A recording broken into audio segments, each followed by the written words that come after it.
Dynasty darlings. Yes, that's right. Saturday night. Welcome to the great Kamino Caper. All right, my name is Dax. I'll be your technical navigator for the evening. Now, we're going to start this show off with a little greeting from the very creator of all of this lunacy. Hi, everybody. I'm retired filmmaker George Lucas. Welcome to this special live staged reading of Star Wars Episode 2, Attack of the Clones. You know, I told people that I was going to make the next Star Wars movie completely digitally. A lot of people thought that meant I was going to make it using only my fingers. But now everybody's making their movies digitally, so I guess we did a good job. All right, have fun.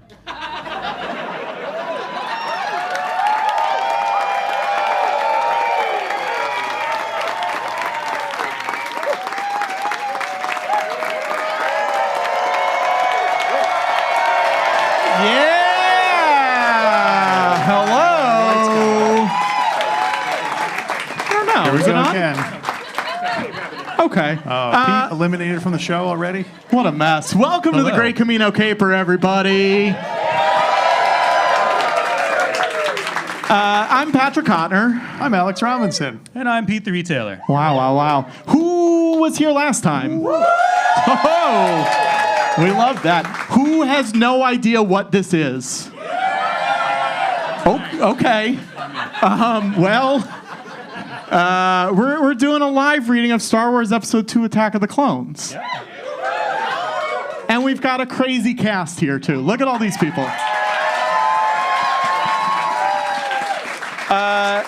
Pete, Alex, what do they need to know before we start? Anything? Well, here's one thing. I know, last time we involved one member of the audience. We had them read one line. But this time, we want all of you to be involved. It's not going to be until later in the movie, but later in the movie? Yeah, in the movie. Script, but this is a movie. You guys are going to be you're going to be like the cavalry that arrives to save the day. You're going to be the Jedi that show up at the end into the arena. So we've each got, we'll switch, you do the middle. Okay. We've each got a container of glow sticks here. We're going to pass them down. Take one, pass it down. Take one, pass it down. So make sure it gets to the back. Nobody click theirs yet. Don't turn it on until Mace Windu says, this party's over, and then you all light up your lightsabers, all right? Then it's going to be a party. So we're going to hand these out to you guys. Take one, pass. Here we go. All right, so just pass it, snake style all the way back. There should be plenty. You should all have more than enough. If you, in the middle, if you run out, grab some from the sides, because there's... I think that's pretty much it. I did want to know, we were talking about whether or not to do that. I just want to know, we did announce that originally James Austin Johnson was going to be here. He couldn't make it. Sick. So he's not in the No refunds. Everyone together, let's all say feel better, James. 1, 2, 3. Feel better, James. There you go. I'll send that to him. We're going to get started. Let's bring up Ender Smith. Come on up. Ender. Hi. The maestro has asked me to ask you to join us for the drum roll of the 20th Century Fox fanfare. Maestro.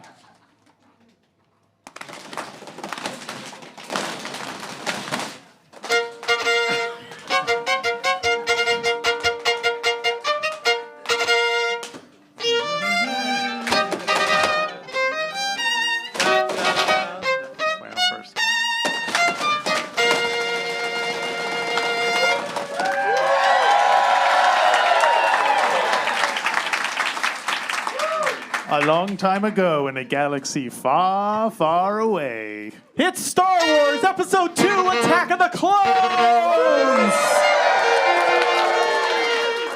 There's unrest in the Galactic Senate. Several hundred solar systems under the leadership of the rebel leader Count Dooku have declared their intentions to secede from the Republic.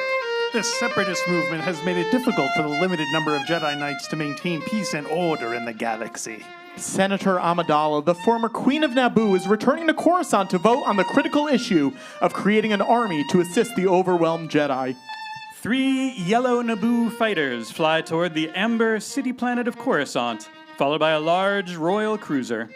The sun glints off the chrome hulls as they navigate between the buildings of the capital planet. A small group of dignitaries waits to welcome the senator. One of the fighter pilots jumps from the wing of his ship and removes his helmet. He is Captain Typho. Senator Amidala. Senator Amidala's security officer. He moves over to a woman pilot. The ramp lowers.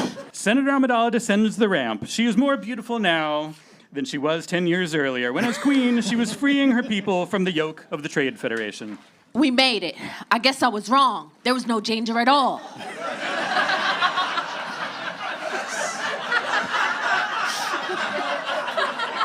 Suddenly, there was a blinding flash and a huge explosion. The dignitaries and pilots are hurled to the ground as the starship is destroyed. Klaxons blare, alarms sound. Captain Typho and the two escort pilots get up and run to where Senator Amidala lays dying. The female escort pilot kneels by Senator Amidala and takes off her helmet, revealing Senator Amidala. Corday! She gathers up her decoy double in her arms. Corday's eyes are open. She looks up at her. My lady, I'm sorry.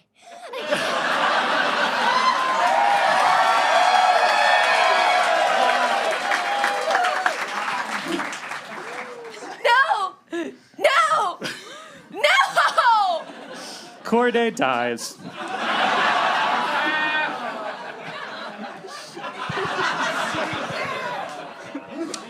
I should not have come back. Milady, you are still in danger. The vote is very important. You did your duty and Corday did hers.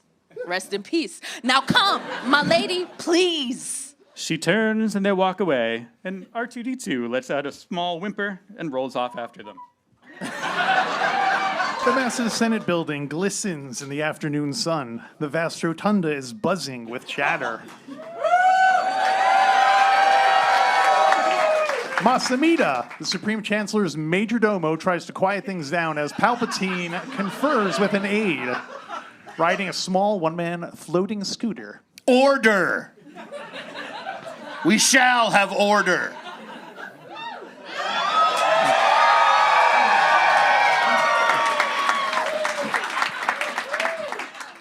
The motion for the Republic to commission an army takes precedent.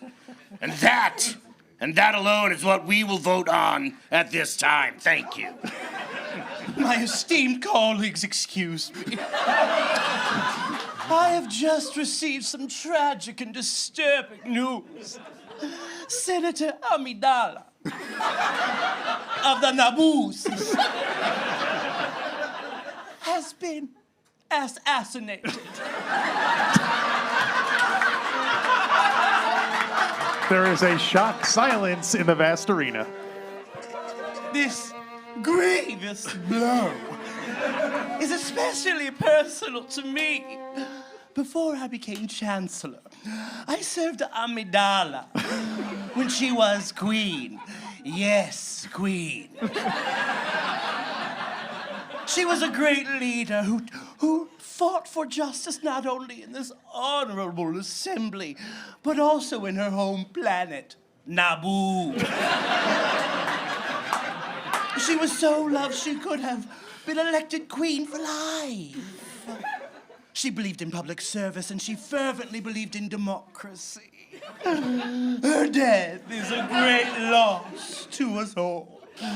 We will mourn her and as a relentless champion of freedom and as a dear friend.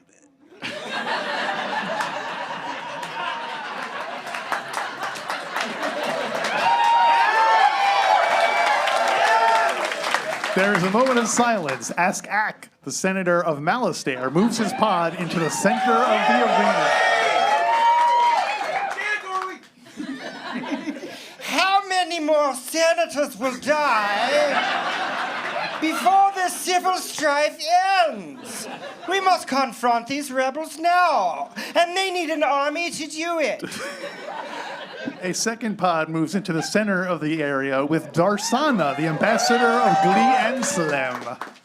Why weren't the Jedi able to stop this assassination? We're no longer safe under their protection. Senator Orn Freeta springs forward in his pod. The Republic needs more security now than it has before it comes to war. Must I remind the senator from Alistair that negotiations are continuing with the Separatists?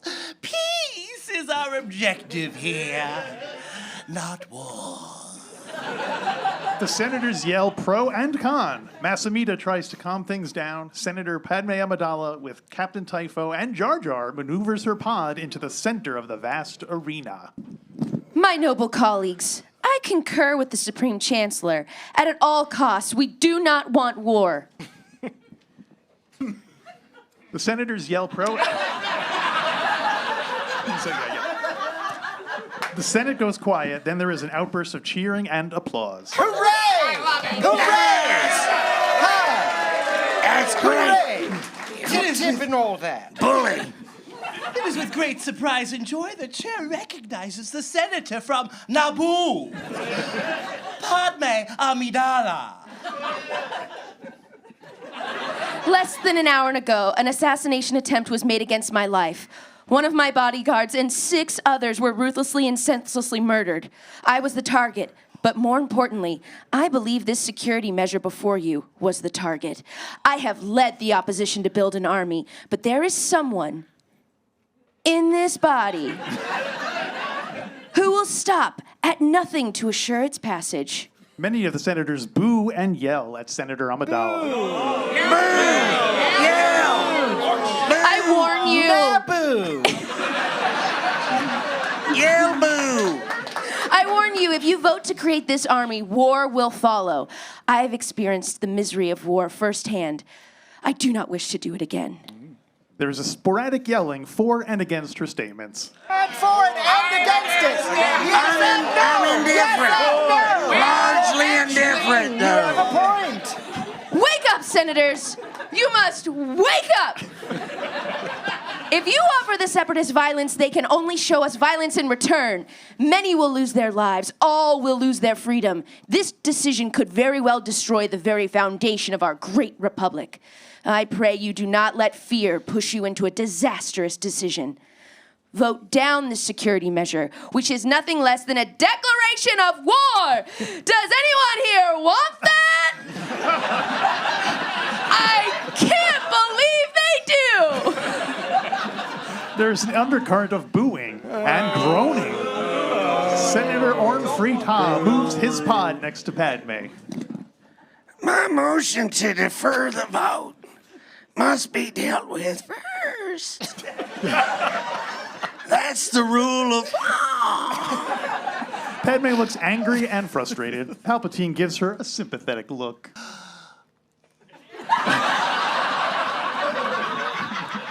Due to the lateness of the hour and the seriousness of the motion, we will take up these matters tomorrow.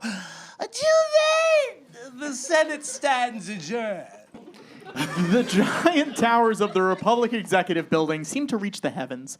Traffic clogs the smoggy sky. Chancellor Palpatine sits behind his desk with 2 red-clad royal guards on either side of the door. Yoda, Plo Koon, Ki-Adi-Mundi, and Mace Windu sit across from him.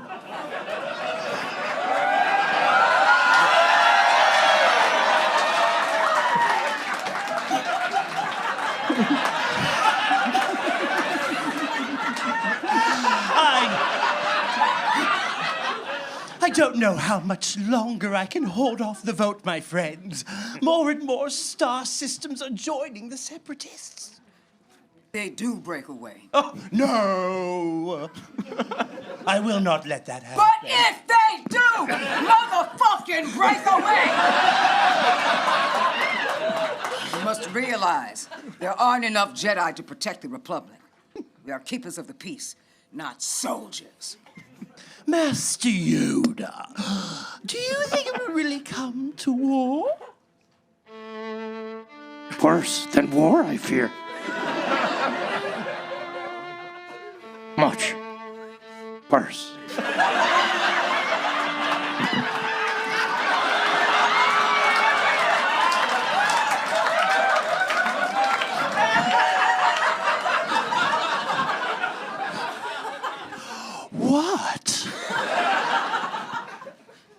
What do you sense, Master? And I don't mean mass. Jesus Christ, I didn't think you did. Impossible to see it was. The dark side clouds everything. But this, I am sure of. Do their duty. The Jedi will. A muted buzzer sounds. A hologram of an aide, Dar Whack, appears on the Chancellor's desk. The Loyalist Committee has arrived, my lord. Send them in. They all stand as Senator Amidala, Captain Typho, Jar Jar, Massa Meda, Dorme, and Senators Bail Organa, Horrocks Ryder, and Orn Frita enter the office. Yoda and Mace Windu move to greet the senator. Yoda taps Padme with his cane.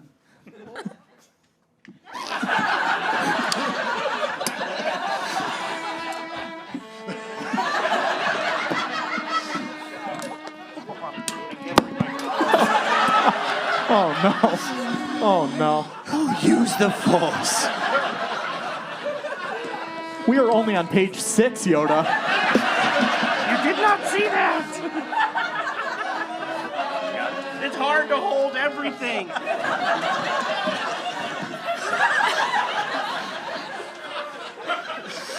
In dark times, nothing is what it appears to be. But the fact remains, Senator. Yoda. In grave fucking danger you are. Yoda skipped half a page. Palpatine gets up, walks to the window, and looks out the vast city. What'd you say? I had a line. Slower, Patrick, slower. Palpatine gets up, walks to the window, and looks out at the vast city. Oh, great, great. We're now midway through page 7. Count Dooku has always avoided any kind of conflict. It appears he has no desire to start a war. Why would he kill you? To what end? I don't know, but everything in my being tells me he was behind it. After gazing out the window for several moments, Palpatine turns to Mace.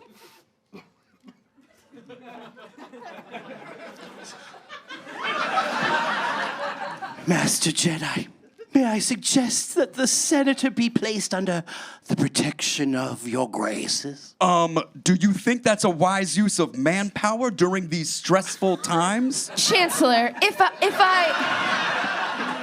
I may comment, I don't believe that the threat is real. Such a stutter in this situation is serious. No, but I do, Senator. Chancellor, please. I don't want any more guards. I realize all too well that additional security might be disruptive to you. But perhaps someone you are familiar with. An old friend, maybe, like Master Kenobi. Palpatine nods to Mace Windu, who nods back. Nod!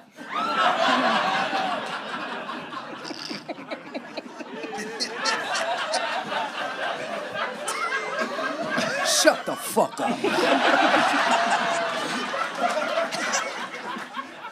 That's possible.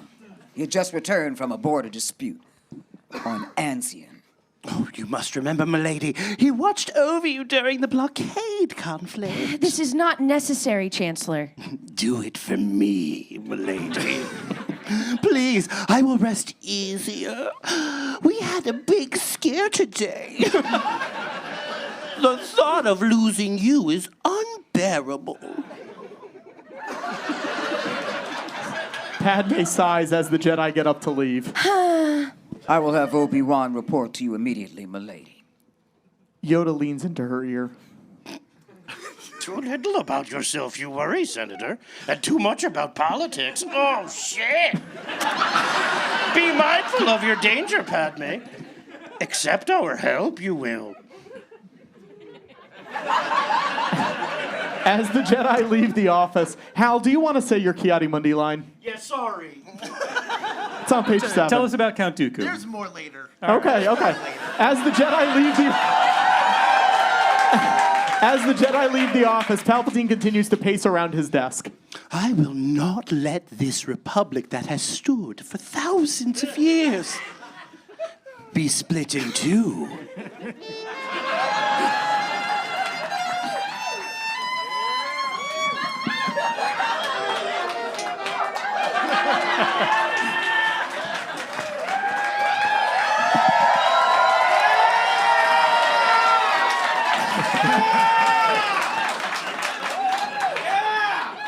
A graceful skyscraper twinkles in the evening light of Coruscant. Inside, the door to an apartment slides open. Jar Jar walks into the corridor where 2 Jedi are exiting the elevator. He recognizes Obi-Wan and becomes extremely excited, jumping around and shaking his hand. Well, here we are, Pismo Beach, and all the clams we can eat. This isn't Pismo Beach, rabbit. Stale popcorn, affordable seating. We're at a Star Wars table read at Dynasty Typewriter. Ah, well, Daffy, since we're here, we might as well make the best of it. Obi!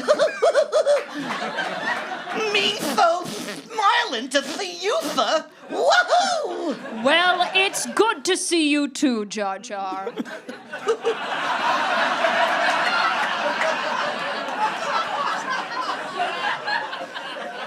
Oops!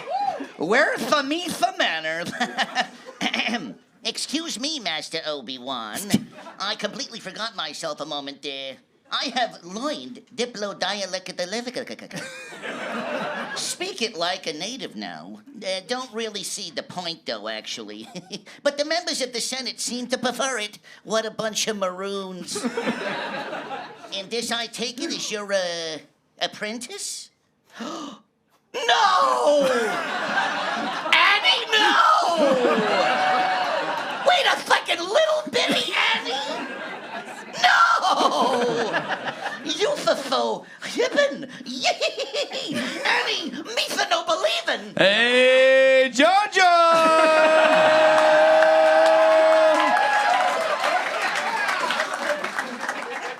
Jar Jar grabs a hold of Anakin and envelops him in a big hug.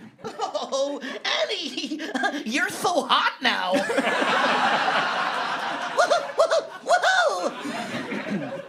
Padme is in a conference with Captain Typho and Dorma, and Jar Jar enters the room, followed by the two Jedi. Looky! Oops. Oh, dear. I'm afraid I've forgotten myself again. Well, it is the greatest pleasure to see you again, milady. It's been far too long, Master Kenobi. I'm so glad our paths have crossed again. I must warn you that I think your presence here is unnecessary. Well, I'm sure the Jedi Council have their reasons. Annie?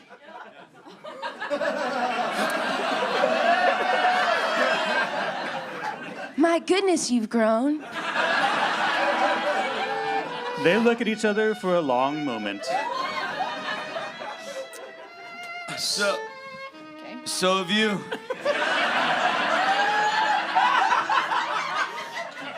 Grown more beautiful. I mean, and much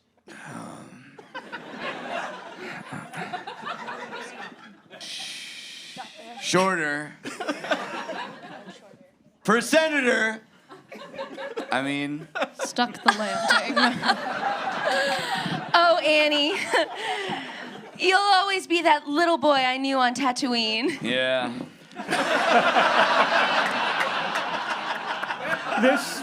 This embarrasses Anakin, and he looks down. Obi-Wan and Captain Typho, though, they smile. Okay, well, our presence will be invisible, milady. Yeah. So, Listen, I'm very grateful you are here, Master Kenobi, okay? Because the situation is way more dangerous than what the fuck is she saying? No. I don't need more security. I need answers. I want to know who's trying to kill me. well, we're here to protect you, Senator, not start an investigation. And we will find out who's trying to kill you. What? That's right. I promise you. Shut up, stop. He's done it again. He bites his lip in frustration and shame. Obi-Wan gives Anakin a dirty look. Hey, we are not going to exceed our mandate, young Padawan. My young Padawan learner. Tiny little Padawan.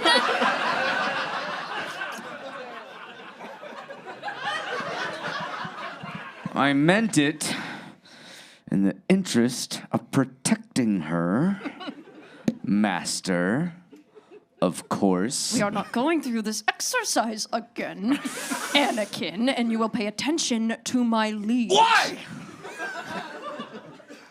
What? Sorry. Why else do you think that we were assigned to her, if not to find the killer? Protection is a job for local security, not Jedi. It's overkill, Master. Investigation is implied in our mandate. We will do. Hey. No. Hey. Come on, you know you We wanna. will do as the council instructed, and you will learn your place, young So one. much less exciting. Hi, we're still here. Hi. Perhaps with merely your presence, the mystery surrounding this threat will be revealed. Now, if you'll excuse me, I will retire. Everyone gives Padme a slight bow as she and Dorme leave the room. Listen, I know I feel a lot better having y'all here. I got officers on every floor, but I'm gonna stay downstairs at the command center and let y'all handle it.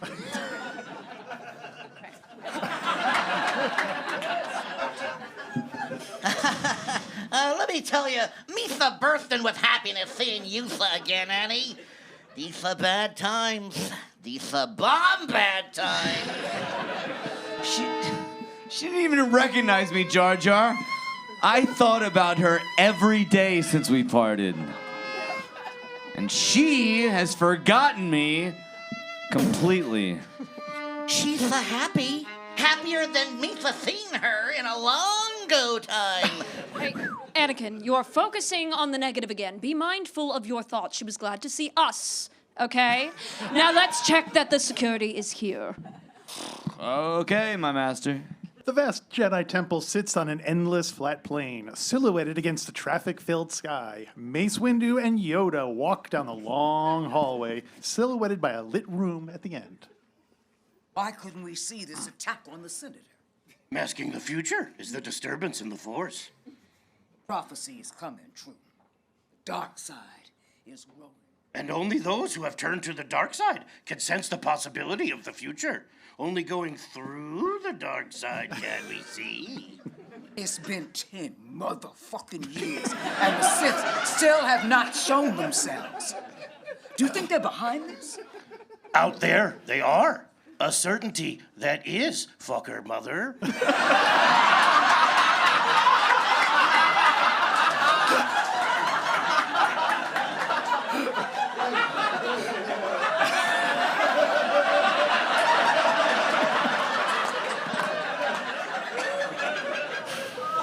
Do you think Obi-Wan's apprentice will be able to bring balance to the Force? Only if she chooses to follow his destiny. There is a long silence as they walk away. Only footsteps are heard.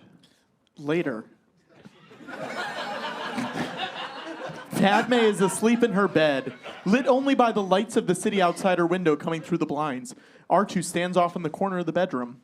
His power is off. Anakin is standing in the living room. The door to the apartment slides open, and Obi-Wan enters.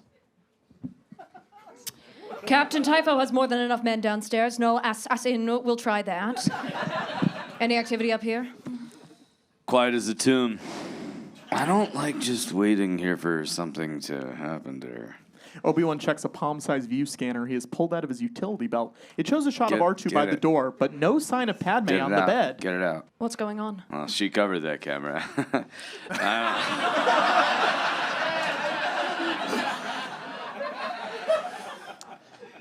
I don't think she liked me.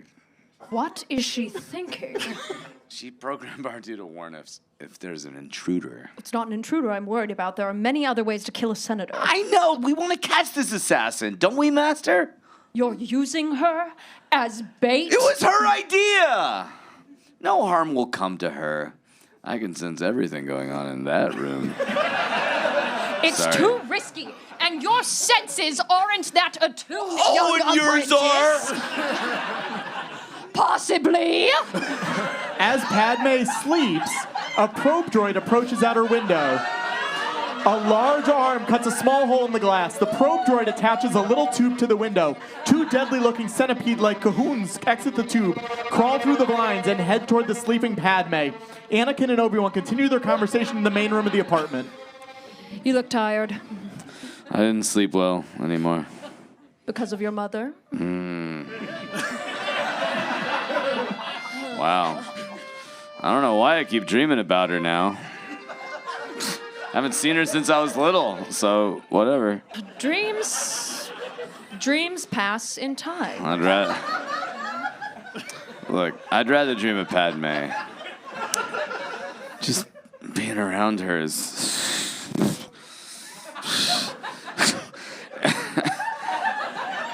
it's intoxicating. It's intoxicating. Mind your thoughts, Anakin. They betray you. You've made a commitment to the Jedi Order, a commitment that is not easily broken. And don't forget, she is a politician. They're not to be trusted. They are not to be trusted. She's not like the others in the Senate, Master. She's hot.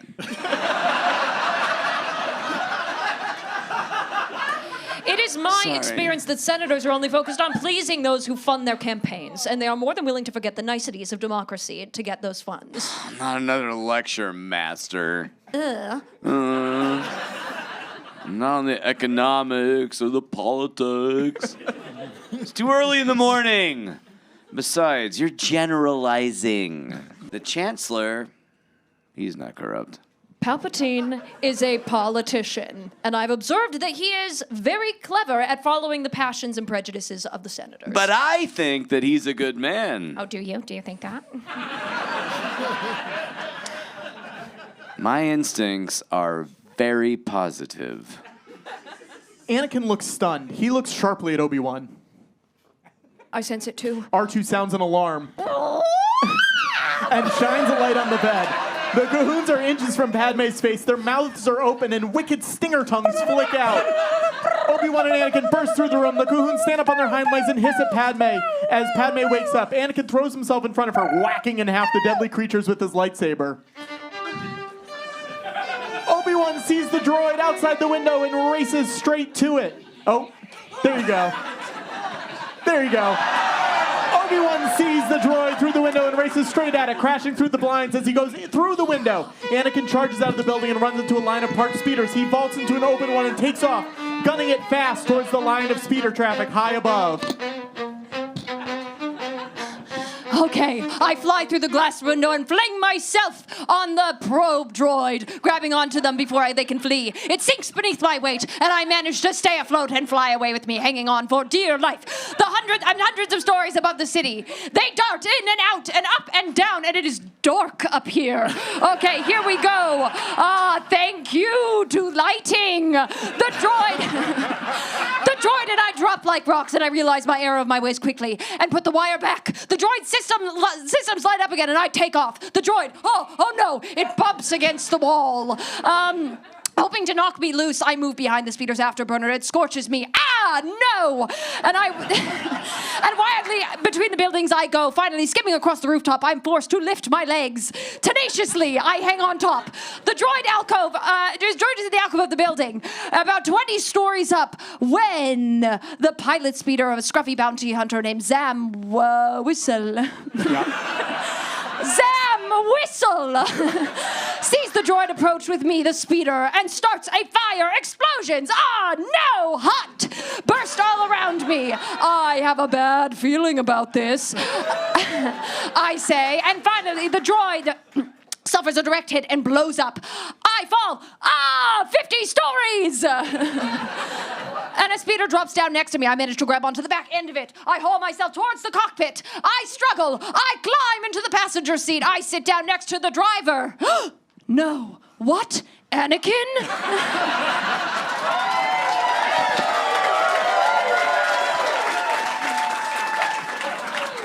That was wacky. What took so long? Master, I couldn't find a speeder I really liked. With an open cockpit. And with the right speed capabilities, and it had a really gonzo color. They zoom upward in hot pursuit of Zam as she fires out the open window at them with her laser pistol. If you spent as much time working on your saber skills as your wit, young Padawan, you would rival Master Yoda as a swordsman. I thought I already did! Only in your mind, my very, very tiny little baby young apprentice. Okay, all right. God damn it. Hey, easy. Sorry. I forgot you didn't like flying, Master. Oh, I don't mind flying, but what you're doing is suicide. Master, you know I've been flying since before I could walk. I'm very good at this. Slow down. The speeders bang sideways as they slide around a right angle turns between buildings. Zam races into a tram tunnel. Wait, no, don't go in there. Anakin zooms into the tunnel after Zam. They see a tram coming at them. They brake, turn around, and race out, barely ahead of the charging commuter transport. You know I don't like it when you do that. Sorry, Master, don't worry. This guy's gonna kill himself any minute. Zam does a quick, tight loop over and behind the Jedi. She is now in a much better position to fire at them with her laser pistol to avoid being hit by the laser bolts. Anakin slams the brakes and moved alongside Zam. She now fires point blank at Obi-Wan. What are you doing? She's gonna blast me. Right, this isn't working. Anakin slides underneath Zam's speeder. They race along in traffic, one speeder right on top of the other. Whoa, hey, don't do that. I don't like it when you do that. I'm so sorry, Master. Strap in. They chase the bounty hunter through a power refinery. Okay, well, it's dangerous near those power couplings, so slow down and do not look at me. I'm serious. Look at me. Look in my eyes. Look at me in my eyes. Do not go in there. Huge electrical bolts shoot between the buildings as the speeder pass. Yee! What are you doing? Sorry, Master. Oh, that was good. That was crazy. Zam slides around a corner sideways, blocking an alley, firing point blank as Anakin approaches. Damn. Stop! No. We can make it. Anakin barely misses the bounty hunter speeder as he dives under it and through a small gap in the building, hitting several pipes and going wildly out of control. A giant gas ball shoots up, causing Anakin to spin and bump a building, stalling a speeder. I'm crazy. I'm crazy. I'm crazy. But it worked, baby. We made it. I mean, It didn't work. We've stalled, and you almost got us killed. I think we're still alive right now. Anakin works to get the speeder started. It quickly races to life. It was stupid. I could admit it. But you didn't. You didn't. And we lost him. Suddenly, there's an ambush. Laser bolts fire everywhere. Explosions surround them. They look up to see Zam Wessel take off. No. We didn't! Out of a cloud of smoke and a ball of flame, the Jedi tear after Zam. Zam turns down and left between two buildings. Anakin pulls up and out to the right. Where are you going? He went down there, the other way. This is a shortcut, I think. What do you mean you think? What kind of shortcut? He's gone completely the other way, and I've lost him. Master! Okay, look. If we keep this going, that creep's gonna end up deep fried. Personally, I'd very much like to find out who in the hell he is and who he's working for. Oh, so that's why we're going in the wrong Gotcha direction. there. Perfect sense, thank you. Anakin turns up a side street, zooming up reason? several small passageways, then stops, hovering about 50 stories up. Well, you've lost him. Yeah. I'm deeply sorry, Master. Anakin looks around front and back. He spots something. He seems to start counting to himself as he watches something below approach. Excuse me for a moment. I jump out of my speeder and miraculously land on top of Zam's speeder, which wobbles under the impact. Zam looks up. He realizes what happened and takes off. I slide to the back strut and I almost slip off. But I managed to hang on. I work my way back to the cockpit, and just as Zam stops suddenly and me with my laser pistol, I slide to the right fork of the speeder where Zam can't reach me. I scramble to the top, holding onto the air scoot. By this point, Obi-Wan, master, father, lover, maybe, has jumped into the driver's seat of my speeder and is deftly gaining. Finally, I'm able to get a hold of my lightsaber. And I start to cut my way through the roof of the speeder. But Zam, she takes her laser pistol out. She starts firing at me. Blam! Blam! Knocking the sword out of my hand. Obi-Wan He races under us and catches the Jedi weapon in the passenger seat. I stick my hand in the cockpit, and using the Force, I pull the gun out of Zam's hand. She grabs my hand, and we struggle for the weapon. It goes off, blowing a hole in the floor of the speeder. The speeder careens wildly out of control. Zam struggles to pull the speeder out of its nosedive, but Obi-Wan gets it slowed down by the traffic. And he loses sight of the dragster as it goes into a nosedive into the ground.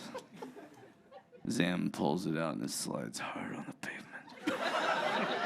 There's a shower of sparks. I go flying into the street. Zam exits the crashed speeder and runs. I pick myself up off the pavement and I run down the very crowded street.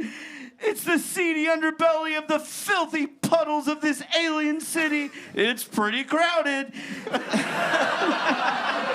There's various alien lowlifes, panhandling, droids, Jedis, the occasional group of upper-class slummers. I barge into several of them as I chase after fleeting Zam. Turn the page. Turn the page. Anakin loses the bounty hunter in the crowd. Then Zam turns in through a door and disappears. He's just about to follow them in when there's a sudden swirl of litter from down thrusters. People start moving out of the way, and the open speeder lands in the street beside him. Obi-Wan gets out and walks over, holding out his lightsaber. Anakin! Thank you. Thank God you're here. She went into that club, Master. Patience. Next time, try not to lose it. Oh, sorry, Master. The Jedi's lightsaber is their most precious possession. Really? Yeah, really. And he must keep it with him at all times. I know, Master. This weapon is your life. Okay, I've heard this lesson before. But if you haven't learned anything, Anakin... I try, Master. Obi-Wan and Anakin enter the nightclub bar, and everyone stares at them.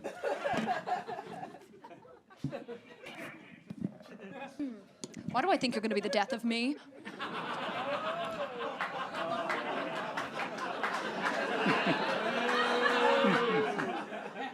Don't say that, Master.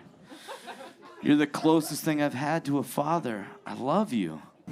I love you. And I don't want to cause you pain. Then why don't you listen to me? I will. I will, I promise. I'll be better. I'm sorry. Seriously? That was fucked up. Come here, come here, come here, come here. See him? Yeah. Do you see him? Mm-hmm. I'm very thrown off because I think he is the she. Then be extra careful. Hey, check this out. Okay. Whoa! Oh my God. Where are you going, Master? To get a drink. Obi-Wan heads for the bar. Anakin blinks in surprise and then moves into the room where alien faces look back at him with hostility, suspicion, and invitation as he moves among the tables. Obi-Wan arrives at the bar. He signals the barman, and somewhere in the room a hand moves to a pistol in its holster and unsnaps the safety catch. At the bar, a glass is placed in front of Obi-Wan. A drink is poured, and he lifts the glass. Hey. Hey,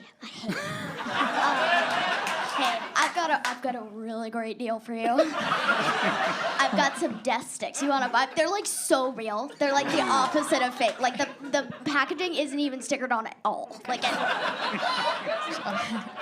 This wasn't who I was expecting.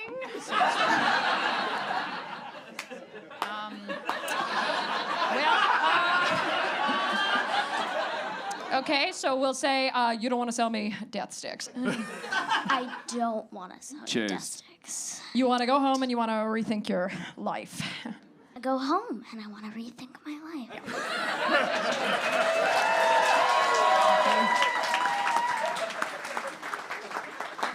He leaves. Obi-Wan lifts the drink and tosses it back. The gun is drawn from its holster and held down out of sight. The bounty hunter starts to move toward the bar. Anakin checks out alien faces. Obi-Wan signals for another drink. The gun moves toward his unsuspecting back. The drink is poured. Obi-Wan reaches for it. The gun is raised to aim directly at his back, and suddenly Obi-Wan turns fast. His lightsaber flashes. There's a shrill scream, and Zam's arm hits the floor. Nice. The gun drops from its twitching fingers. Blood spreads. The room is silent. Aliens rise menacingly from their seats, and Anakin is suddenly at Obi-Wan's side, his lightsaber glowing. Easy! This is Jedi business. Go back to your drinks. Slowly, the aliens sit. Conversation resumes. Obi-Wan and Anakin lift Zam, carry her out into the alley, and lower her to the ground. Obi-Wan attends to her wounded shoulder. She stares up hatefully at Anakin and winces in pain and then nods. Do you know who it was who you were trying to kill? The Senator of Naboo.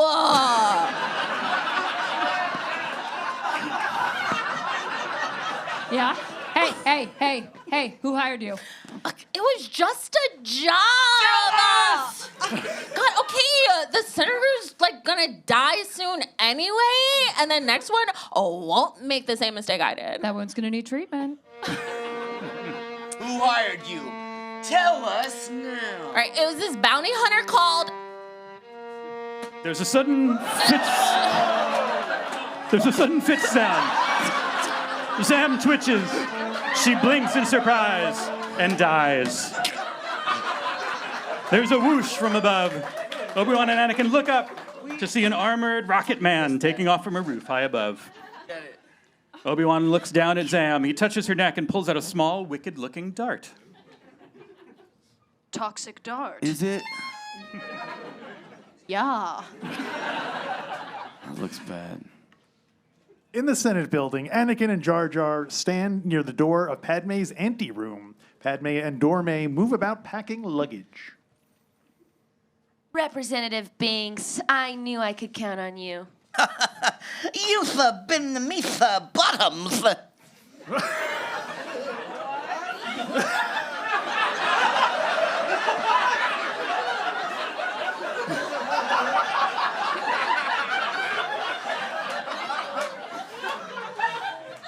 What? Pardon me, Senator. I mean, I'm honored to accept this heavy burden. I take on this responsibility with deep humility tinged with overwhelming pride. It is not every day that I'm called upon to, Padme kisses him on the cheek and gives him a hug. Jar Jar turns red. Ooh. You're a good friend, Jar Jar. I don't wish to hold you up. I'm sure you have a lot to get to, so I don't want to keep you. I bet that you say that to all your favorite Jar Jars. Of course, my lady, of course. Jar Jar bows and goes out. As he passes Anakin, he flashes a dazzling smile. Padme is in a very bad mood. I do not like this idea of hiding. Don't worry.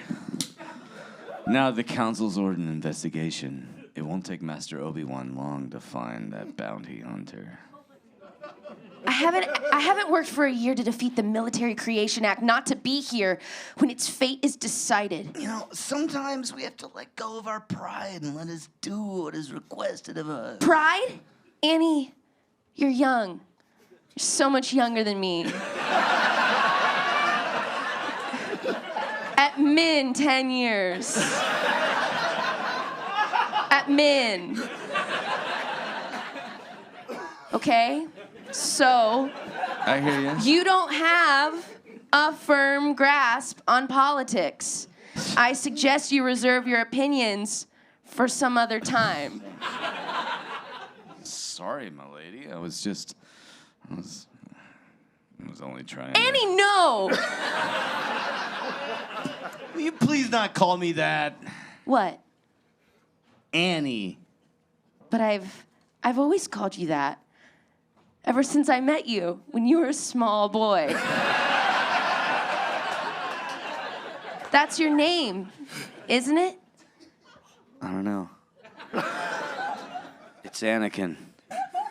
When you say Annie, I feel like it's You're still that little boy, yeah.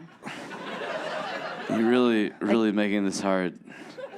When I say Annie, it's like you're still... Well, it makes me think of little orphan Annie, Yeah. and that's just a different universe than the one that we are in. I'm sorry, you're right. When you say that, it's like I'm still a little boy, and I'm not! Okay. Sorry. Wow. No, okay. That's not No, good. okay. That was different. I'm sorry, Anakin. No, okay. That doesn't get It's any impossible points. to deny. You've grown Ooh, up. Nice. Wow. Anakin. Didn't deserve that.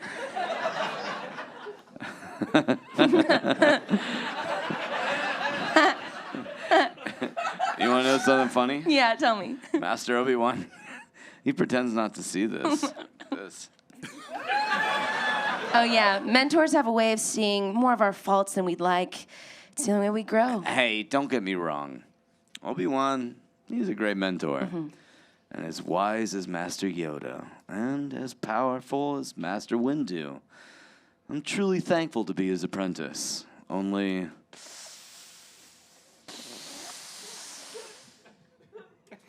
you know, I'm a What? Padawan.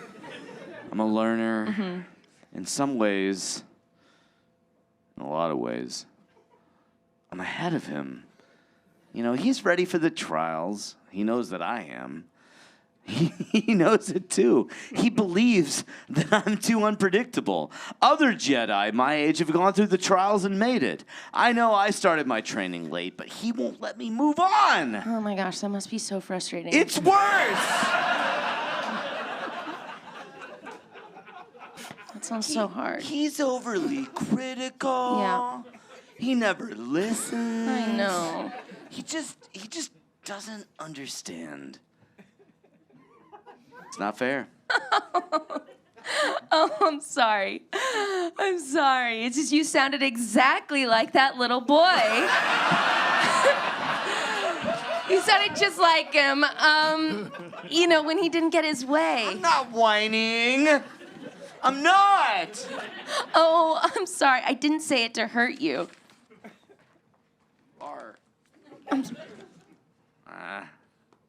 I know. There's a brief silence. Padme comes over to Anakin. Anakin? They look into each other's eyes for the first time. Don't grow up too fast. I am grown up. You said it yourself. Anakin looks deep into Padme's eyes. Don't look at me like that. Why not? Because I can see what you're thinking. Oh, so you have Jedi powers too? No, you're making me uncomfortable. just sort of regular. Sorry, my lady. Anakin backs away as Padme turns and goes back to her packing. Later on, the spaceport is bustling with activity. Transports of various sizes move supplies and passengers as giant floating cranes lift cargo out of spaceships. Anakin and Padme, dressed in Outland peasant outfits, get up and head for the door where Captain Typho, Dorme, and Obi-Wan are waiting to hand them their luggage. Hey, y'all be safe. Thank you, Captain. Take good care of Dorme. The threat's on you two now. He'll be safe with me. He'll be, yeah. They laugh, and Padme embraces her faithful handmaiden, Dorme. Dorme starts to weep. Oh. Oh, you'll be fine. It's not me, my lady. I worry about you. What if they realise I'm not you? I don't see how. Then my Jedi protector will have to prove how grown up he really is. Oh. Dorme and Padme smile. I did not. Anakin frowns as Obi-Wan pulls him aside. Hey, Anakin. Anakin. You're going to stay on Naboo. Really? Do not attract any attention. Okay, come here. Come here. I'm serious. I'm so serious right now. Come here. Come here. Hey. Do not do anything. Look at me. I'm not even fucking around right now. Look at me. I'm so serious. Do not do anything without checking with me or the council. Okay, yeah. Yes, Master. Yes, Master.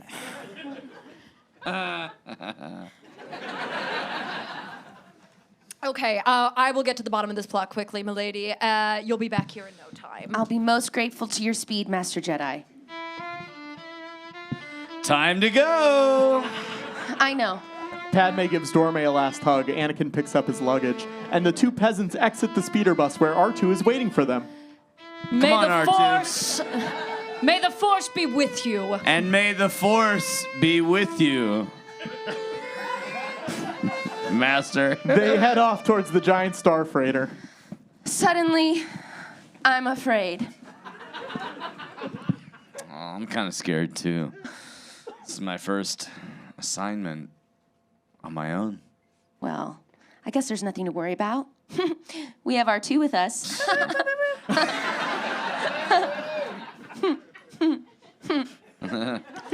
Obi-Wan and Captain Typho watch Anakin and Padme disappear into the vastness of the spaceport with R2 trundling along behind them. I hope he doesn't do anything foolish. I mean, I'd be more concerned about her doing something to him, you know?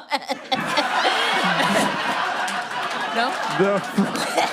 The freighter slowly takes off and moves into the crowded skies.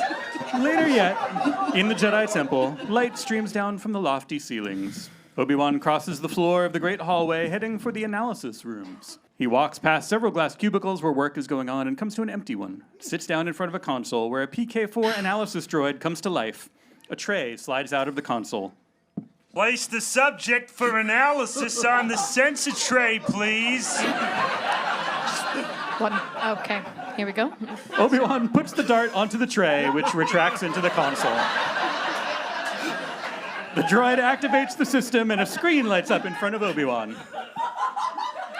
It's a toxic dart. I need to know who made it and where it came from. One moment, please. Diagrams and data appear on the screen, scrolling past at great speed. Obi-Wan watches as the screen goes blank and the tray slides out.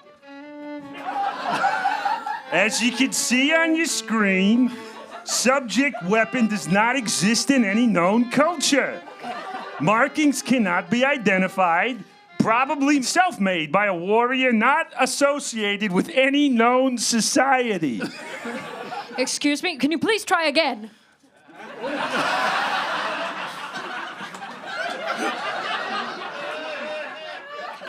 Master Jedi, our records are very thorough. Very. They cover 80% of the galaxy. 80. If I can't tell you where it came from, nobody can. 80%. 20% is unknown. Of the galaxy. Obi-Wan picks up the dart and looks at it, and then looks to the droid. Well, thanks for your assistance. You got it. You may not be able to figure this out, but I think I know someone who might. 80% for Christ. The great gloomy hold of the starfighter is crowded with emigrants and their belongings. Anakin is sound asleep. The young Jedi seems to be having a nightmare. He is very restless. No. No. He is sweating. Mom! No! Padme leans over to wipe some of the sweat from his forehead. He wakes up with a start, then realizes where he is. What? Padme simply looks at him.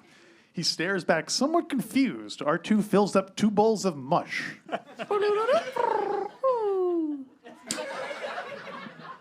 Oh. You seem to be having a nightmare. Anakin looks at Padme a little more closely, trying to see if he has revealed any of his secrets. She hands him a bowl of mush and bread. Are you hungry? Thank you. We went into Lightspeed a little while ago. Yeah, I look forward to seeing Naboo again. Thought about it every day since I left. It's by far the most beautiful place I've ever seen. Huh. You were just a little boy then. I mean, you were just, like, you were a little boy. Well, I'm sorry, just the first thing I think about is I picture you there and you were a little boy. Christ. At the time, as soon as I think of it, I remember you were a little boy. I did this. You were quite small. I was this age. That's a good trick. It's just hard. It's hard because it may not be exactly as you remember it. Time changes your perception, but nothing can change my perception that you were a little boy. Okay. We'll see. I think that time has given me much more mature feelings that enhance my perception. It must be difficult having sworn your life to the Jedi, not being able to visit the places you like or do the things you like. Or be with the people that I love. Shit. Are you allowed to love? I thought that was forbidden. Attachment is forbidden. Possession is forbidden. Compassion, which I would define as unconditional love, is central to a Jedi's life. So you might say we're encouraged to love. Okay, guess what? You have changed so much. Well, get this. You haven't changed a bit.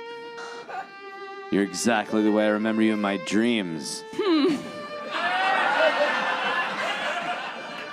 I doubt that Naboo has much changed either. It hasn't. Oh, can't wait to breathe the sweet breeze that comes off the rolling hills. Mm-hmm. Whenever I try to visualize the Force,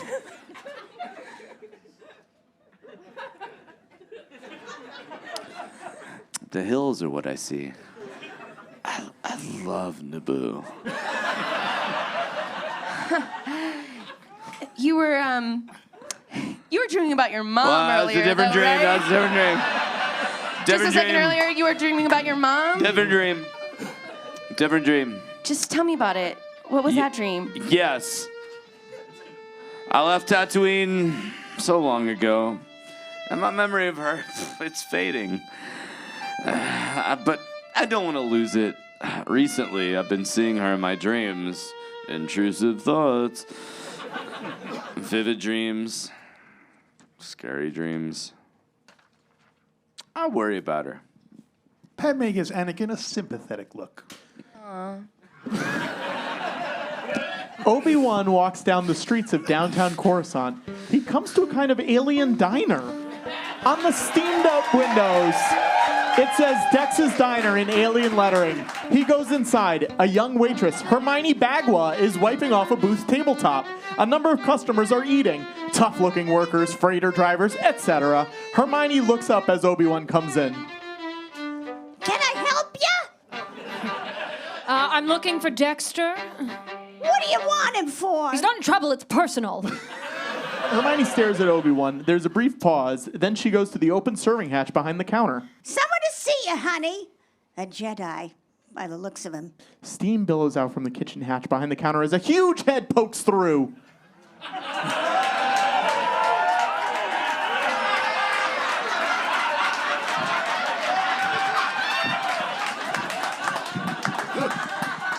Obi-Wan!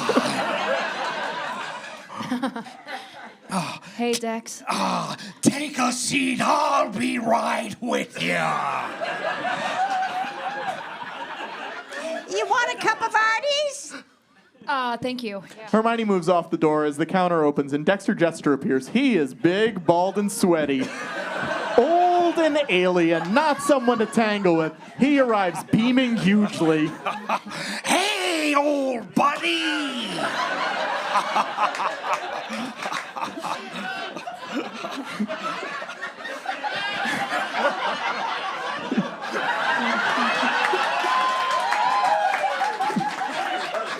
Hey, Dex. Dexter eases himself into the seat opposite Obi-Wan. He can just make it. Hermione sets 2 mugs of steaming Arties in front of them. Oh, thank you. So, my friend, what can I do for you? Can you tell me what this is? Obi-Wan places the dart on the table between them. Tex's eyes wide and he puts down his mug. Well, what do you know?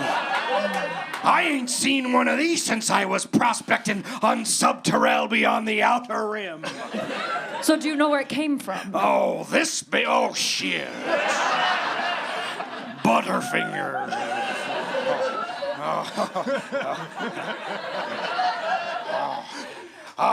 This baby belongs to them cloners. What you got here is a Kamino saber dart. A Kamino Kyber dart. So, Jesus. Huh, I wonder why this didn't show up in the analysis archive. Because 80%. It's only, you're looking at the other 20, all right?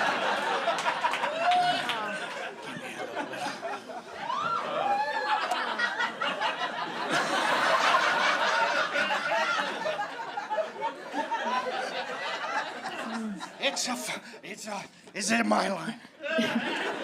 It's these funny little cuts on the side that give it away.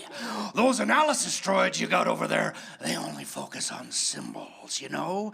I should think you Jedi would have more respect for the difference between knowledge and wisdom.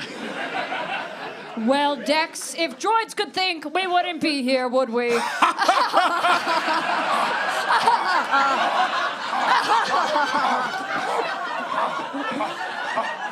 Hey, take it easy, right upper hand. He's a little frosty. Kamino.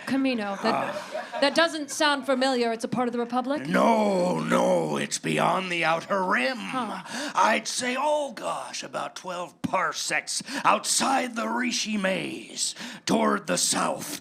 It should be easy to find, even for those droids in your archive. Those Kaminoans keep to themselves. They're cloners. Damned good ones, too. Huh. Cloners. Are they friendly? It depends. On what, Dex? On how good your manners are, and how big your pocketbook is.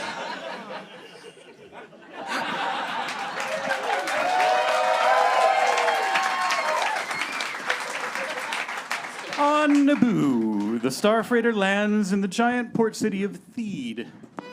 Padme, Anakin, and R2 are among the emigrants streaming from the ship and into the vast docking area. They exit onto the main plaza where the great courtyard stretches out before them, and they see the rose-colored dome of the palace on the far side. R2 whistles. See that out there? They pick up their gear and start to cross the courtyard as R2 Big trundles waterfall. behind them. You know, if I grew up here, I don't think I'd ever leave. Oh, I doubt that. No, really. You know, when I started my training, I was very homesick. I was very lonely. But this city and my mom were the only pleasant things I had to think about. The problem was, the more I thought about my mom, the worse I felt. But I would feel better if I thought about Palace. The way that it shimmered in the sunlight. The way that the air, it smells like flowers. You know, right? And the soft sound of the distant waterfalls. Oh my God. Yeah. The first time I saw the Capitol, I was very young. I'd never seen a waterfall before. Oh, yeah, I thought they were so beautiful. I never dreamed that one day I'd live in the palace. Oh, you can live in this palace. What? What'd you say? Yes? Did you dream of power in politics when you were a little girl? No. That was the last thing I thought of. You wouldn't do that. No, that was the last thing. Oh, my God. My dream was to help in the refugee relief movement, but I never thought of running for elected office. Nice. But the more history I studied, the more I realized how much good politicians could do. So that when I was 8. So that's why when I was 8, I joined the apprentice legislators. Then later on became a senatorial advisor with such a passion that before I knew it, I was elected queen. I was elected queen. I know, kind of a twist. Elected hard to do, and you queen. did it. Yeah, Wow. they said it couldn't be done. Go off, queen. They said it shouldn't be done. They said that's not what a queen is. Well, anyway, partly because I scored so high on my education certificate, but for me, the most part of my conviction was that reform was possible. I wasn't the youngest queen ever elected. Wow. But now that I think back on it, I guess I wasn't old enough. You know what? I don't think I was ready. No, don't say that. No, come on, I was 15. Don't say I don't know. You were old enough. Really? Yes. And the people that you served thought you did a good job. Really? Thanks. I heard that Yeah, I know, it's true. they tried to do a constitution. They tried to do a constitutional amendment so I could stay in office. I know. I was like, guys, that's too much. Seriously, guys, don't amend it for me. Who the fuck's so gonna cute. vote for that, right? So cute, but please. The God, thing I is that love you. popular rule is not democracy, Annie. You know, the thing about it is tricky. It gives the people what they want, but not what they need. And truthfully, I was relieved when my 2 terms as queen were up. And so were my parents. They were worried about me during the blockade and couldn't wait for it all to be over. I don't remember them from the first movie. Yeah, they just wanted me. Actually, I was hoping to have a family by now. My sisters have the most amazing, wonderful kids, but when the queen asked me to serve as senator, I couldn't refuse her. Yeah. So that's my whole story. Thank you for sharing that. You got it. I agree. I think that the Republic, it needs you. And I'm glad that you chose to serve. I feel that things are going to happen in our generation that will be changing the galaxy. I think so, too. Anakin and Padme walk to the palace. Queen Jamelia is seated on the throne, flanked by Sio Bibble and a couple of advisors. 4 handmaidens stand close by, and guards are at the doors. We've been worried about you. I'm so glad you're safe, Padme. Oh, thank you, Your Highness. I only wish I could have served you better by staying on Coruscant for the vote. Oh, no. Given the circumstances.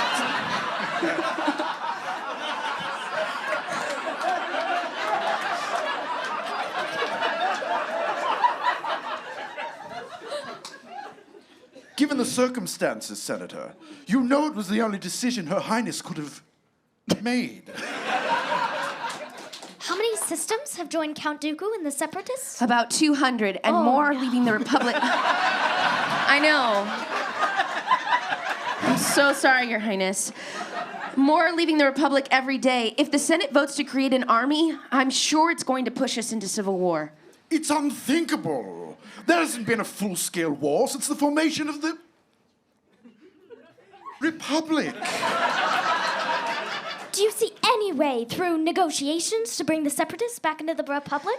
Not if they feel threatened. Oh, no. I know, Queen. The Separatists, they don't have an army, but if they're provoked, they will move to defend themselves. I'm sure of that. And with no time or money to build an army, my guess is they will turn to the Commerce Guilds or the Trade Federation for help. The armies of commerce? Why has nothing been done in the Senate to restrain them? I'm afraid that despite the Chancellor's best efforts, there are still many bureaucrats, judges, or even senators on the payrolls of the guild. It's outrageous! After all these hearings, and for the 4 trials in the Supreme Court, Newt Gunray is still the Viceroy of the Trade Federation. Do these moneymongers control...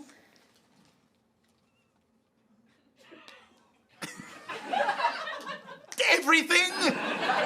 Remember, Counselor, the courts were able to reduce the Federation's armies. That's a move in the right direction. There are rumors, Your Highness, that the Federation army was not reduced as they were ordered. And the Jedi have not been allowed to investigate. It would be too dangerous for the economy, we were told. We must keep our faith in the Republic. The day we stop believing democracy can work is the day we lose it. Let's pray that day never comes. In the meantime, we must consider your own safety. What is your suggestion, Master Jedi? No. Anakin isn't a Jedi yet. Sorry. He's still still a Padawan learner. Because he's so young. Yes, I know, exactly. Very young. He was this tall. He was a small boy, yeah. He's still, when I look at him, he's still younger He's still learning. He's learning. Little baby. Yes, So, from my perspective... Excuse me, I was thinking I could stay in the lake country. There are some places up there that are very isolated. Excuse me, lady. I'm in charge of security. Lucia Bibble and Queen Jamelia exchange a look. Something is going on here. Annie, Hey.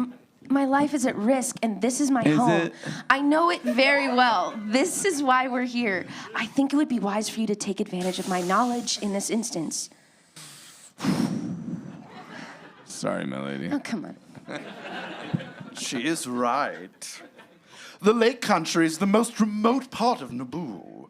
Not many people, and a very clear view of the surrounding. It's pretty safe. It's got a lot of waterfalls. Terrain. Perfect. Then it's settled. Anakin glares at Padme. Then Queen Jamelia It's a nice glare, though. gets up, and they all start to leave. Padme, I had an audience with your father yesterday. I told him what was happening. He hopes you will visit your mother before you leave. Your family's very worried about you. Padme looks worried as they all exit down the main staircase. In the Jedi Temple, a bronze bust of Count Dooku stands among the line of other busts in the archive. Obi-Wan stands in front of it, studying the striking features of the chiseled face. After Obi-Wan studies the bust for a few minutes before, Madame Jocasta Nu, the Jedi Archivist, is standing next to him. She is an elderly, frail-looking human Jedi, tough as old boots and smart as a whip. Did you call for assistance? Yes, I did. Oh, he has a powerful face, doesn't he? He was one of the most brilliant Jedi I have ever had the privilege of knowing. You know, I never understood why he quit. Only 20 Jedi have ever left the Order. Oh, the last 20. And Count Dooku was the most recent and the most painful. No one likes to talk about it. His leaving was a great loss to the Order. So, what happened? Well, one might say he was always a bit out of step with the decisions of the council, much like your old master, Qui-Gon Jinn. Wait, really? Yes. Oh, yes. They were alike in so many ways. Very individual thinkers, idealists. He was always striving to become a more powerful Jedi. He wanted to be the best with a lightsaber. In the old style of fencing, he had no match. In the end, I think he left because he lost faith in the Republic. He believed that politics were corrupt. The politics were corrupt. And he felt the Jedi betrayed themselves by serving the politics. Do you get it? By serving the... Oh, anyway. He always had very high expectations of government. Again, you know why? He disappeared for 9 or 10 years. Then he just showed up recently as head of the Separatist movement. Oh, interesting. I don't understand. Well, I'm I'm sure you didn't call me over here for a history lesson. Are you having a problem, Master Kenobi? Yes, I'm trying to find a planet called Kamino. It doesn't seem to show up on any of the archival charts. Kamino? Oh, it's not a system I'm familiar with. Let me see. Okay. She leans over Obi-Wan's shoulder, looking at the screen. Are you sure you have the right coordinates? Well, according to my information, it should be in this quadrant somewhere, just south of Rishi Maze. But no coordinates! It sounds like the kind of directions you'd get from a street tout.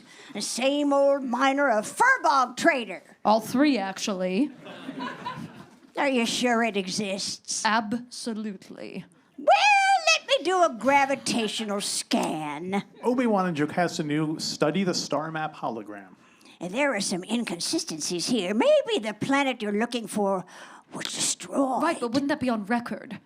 Oh, it ought to be, unless it was very recent. Oh, I hate to say it, but it looks like the system you're searching for does not exist. Well, that's impossible. Perhaps the archives are only 80% complete.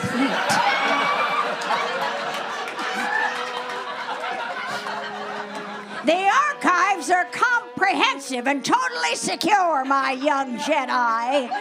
One thing you may be absolutely sure of, if an item does not appear in our records, it does not exist. Obi-Wan stares at her, then looks back at the map. Back on Naboo, in the city of Theed, people are passing through a little side street. Old men are sunning themselves. Women are gossiping. Kids are playing. Anakin and R2 have gone with Padme to her house, where her beautiful older sister Sola comes in from the kitchen carrying a big bowl of food. They're eating over at Jeff Neron's later, Mom. God, they just had a snack. They'll be fine. Sola puts the bowl down on the table where Anakin, Padme, and Padme's father, Rui Naberi, are coming into the room. Anakin, this is my sister Sola. Hi. Hello, Anakin. Okay. Sola sits as Padme's mother, Jobal Naberi, comes in with a heaped bowl of steaming food.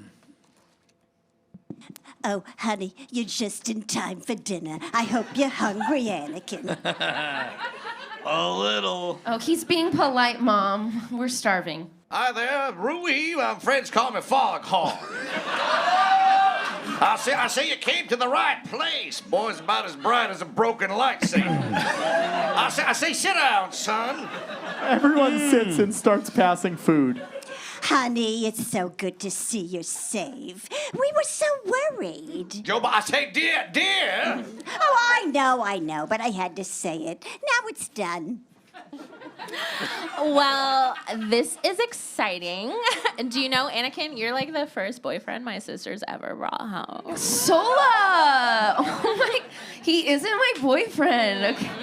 He's just a Jedi in training, assigned by the Senate to protect me. Ooh, a bodyguard.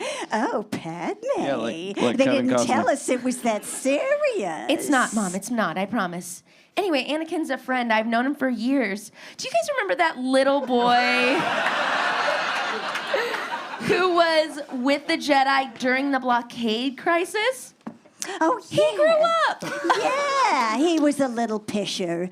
Oh, yeah. Well, honey, when are you gonna settle down? Haven't you had enough of this life? I certainly have. Mom, come on. I'm not in any danger. Is she? Yes. She is. No, not that much. Not that much. After they eat, Anakin and Rui are walking in the garden. Sometimes I wish I'd traveled more, but I broke my hip. But I must say, I am happy here. Padme tells me you teach at the university? Yes, and before that, I was a builder. I thought I told you that, son. Boy's a few midichlorians shy of being a full Jedi. I also worked for the refugee relief movement when I was very, very young. Inside the house, Padme, Sola, and Jobal are clearing the table. Pad, why haven't you told us about him? Oh my gosh, what is there to talk about? He's just so boy. A boy? So? Haven't you seen the way he looks at you? Sola, stop it. I mean, it's obvious he has feelings for you. Are you saying, little baby sister, that you haven't noticed? Oh my gosh, I'm not your baby sister, Sola. And Anakin and I are just friends. Our relationship is like strictly professional. Mom, tell her to stop. Well, maybe you haven't noticed the way he looks at you. I think you're afraid to. Cut it out. Oh, honey, Sola's just concerned. We all are. Oh, Mom, you're impossible. What I'm doing is important. Oh, you've done your service, Padme. It's time you had a life of your own. You're missing so much. In the garden, Rui stops and faces Anakin directly. Now, tell me, son, be serious now. Is this thing serious? How serious is this thing? How much danger is my daughter really in? Well, there's been 2 attempts on her life. Oy vey. Chances are there'll be more. Oh, no. Sorry. But my master's tracking down the assassins. I'm sure he'll find out who they are. I know you say that, but I don't want anything to happen to her. I don't either. Later that afternoon, Padme is in her room throwing some things into a bag. Don't worry, this won't take long. I just want to get back there before dark. You still live at home. Wow, we're finishing each other's sentences. Sorry. No, it's just that I move. I move around so much. I've never had a place of my own. Official residences, they have no warmth. I feel good here. I feel at home. Well, I never had a real home. Oh shit. Home was always where my mom was. Is this you? Yeah, that was when I went with the relief group to Shabababoran.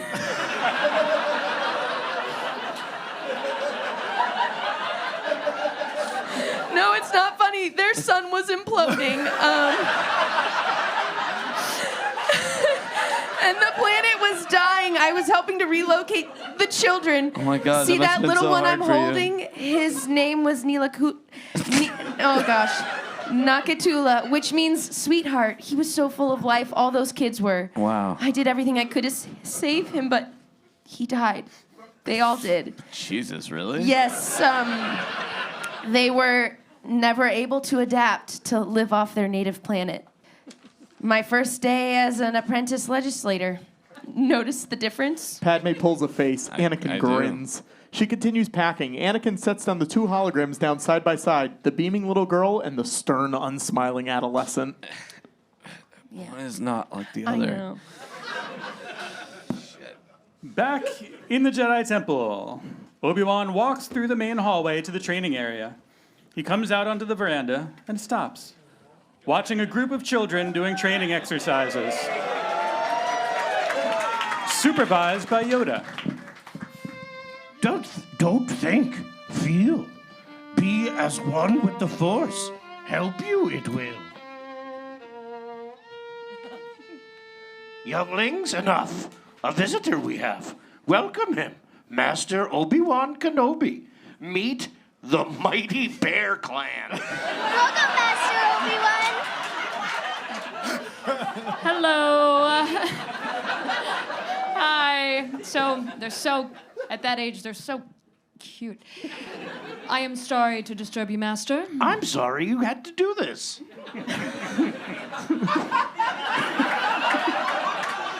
What? What help to you can I be?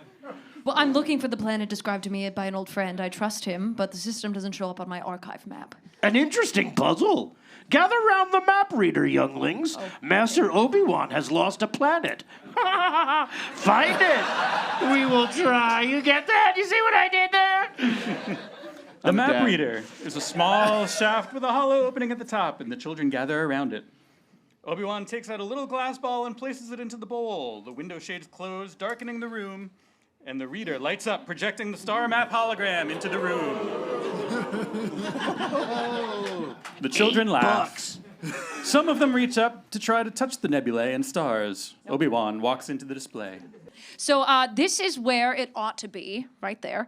But it isn't. And gravity is pulling all the stars in the area inward to the spot, but the star should be here, but again, it isn't. Most interesting. Gravity's silhouette remains, but the star and all its planets have disappeared. How can this be? Well, obviously because someone erased it from the archive memory. Smart. I thought you were supposed to be like a super smart master Jedi. Okay, or relax. something. Relax. That's right, yes, that's what happened. Someone erased it. If the planet blew up, the gravity would go away.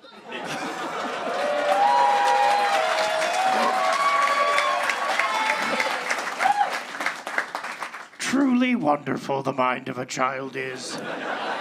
Uncluttered. To the center of the pull of gravity go, and find your planet you will. Right, but Master Yoda, who could have erased the information from the archives? That's impossible, isn't it? Much harder to answer. That question is.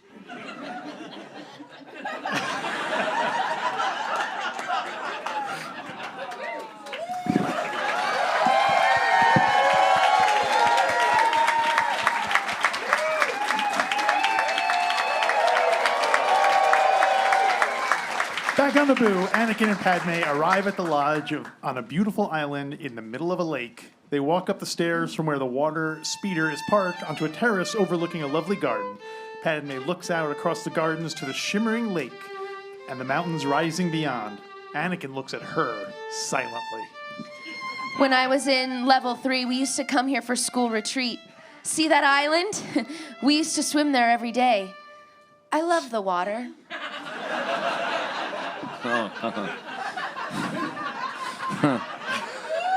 I do too. You know, I guess it comes from growing up on a desert planet. We used to lie on the sand and let the sun dry us and try to guess the names of the birds singing. I don't like sand.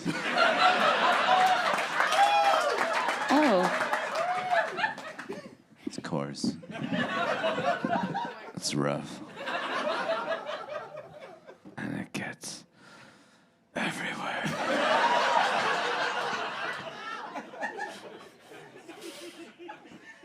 Here, everything is soft and smooth. I'm gonna touch your arm. He touches her arm. Padme has become receptive to the way he looks at her, but is nervous. There was a very old man who lived on the island. He used to make glass out of sand and vases and necklaces out of glass. They were magical. They were magical, the old man, the things he made. They were magical. Well, everything here is magical. You could look into the glass and see the water, the way it ripples and moves. It looks so real, but it wasn't. Well, sometimes when you believe something to be real, it becomes real. Real enough, anyway. They look into each other's eyes. He touches her chin. I used to think that if you looked too deeply into glass, you would see yourself. Wow, I think that is true. Anakin kisses Padme. She doesn't resist. Then she comes to her senses and pulls away. I shouldn't have done that. I'm sorry. God, when I'm around you, my mind is like no longer my own. It's the situation. The view. It's the stress. Yep. Sorry. It's all of it. On Coruscant, Obi-Wan's starfighter is ready for takeoff. Obi-Wan and Mace Windu stand beside it. Be wary. This disturbance in the Force is growing stronger. Well, I'm concerned for my Padawan. He's not ready to be on his own. He has exceptional skills. Council is confident in his decision, Obi-Wan. If the prophecy is true, he will be the one to bring balance back to the motherfucking Force. But he still has much to learn, and his abilities have made him Well, arrogant. And I realize now that you and Master Yoda knew from the beginning the boy was too old to start training, and... There's something else! Master, I should not have given him this assignment. I'm afraid Anakin won't be able to protect the Senator. Why? Because he has, you know, and it's an age, and it's like a puberty thing, I think, and he wants to, you know, like, okay, hey, he has an emotional connection with her. So it's been there since he was a boy, and he's confused and distracted. Obi-Wan, you must have faith that he will take the right path and strike them down with furious anger. Obi-Wan climbs into the cockpit of the starfighter. Has Master Yoda gained any insight into whether or not this war will come about? Probing the dark side is a dangerous process. It could be in seclusion for days. The fucking Force be with you. Anakin and Padme are seated at the table eating dessert, which is some kind of fruit. Padme picks Don't up her eat it fork typically. and goes to spear a piece, but it moves. She frowns and tries you love again. The fruit these. moves. She looks up at Anakin. His eyes are on his plate. I brought these for Did you. you do that? Yeah.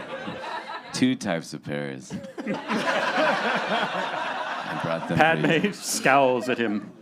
Padme jabs at the fruit, and Anakin suddenly moves his hand as it lifts up from the plate and hovers in front of her.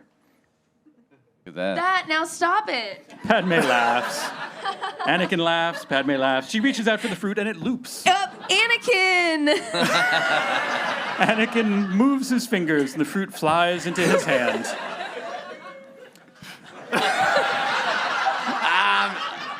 Look, I'm really not supposed to do that. Especially not for fun. I mean,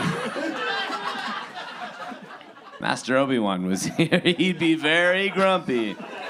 Anakin is pleased. Yes, I am. He cuts the fruit into several pieces and sends one back to Padme. She bites it out of the air and laughs.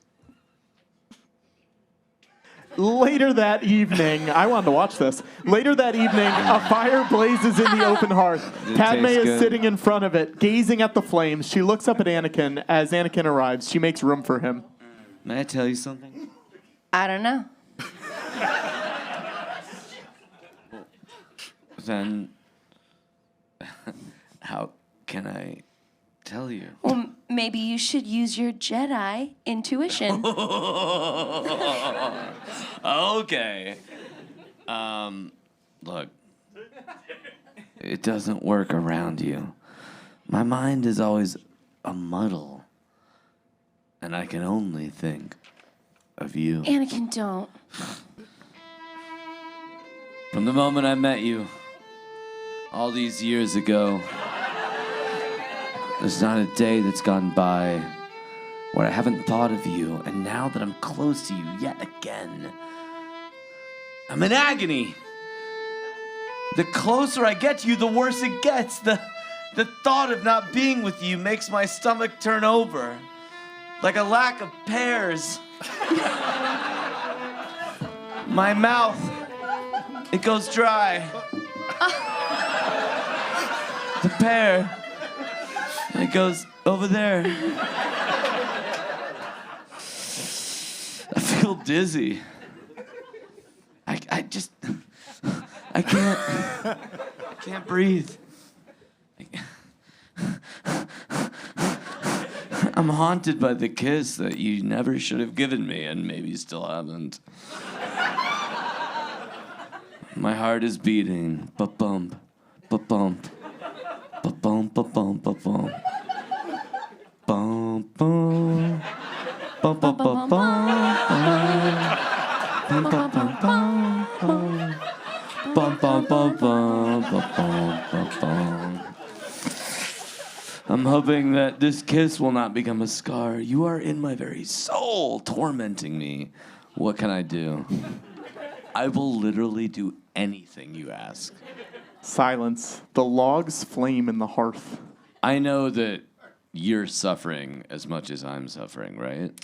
I can't. No, We you can't. are. We You can't. are. It's You're just suffering, it's not and possible. you want to get It's not possible, released. Anakin. It's not possible. And you.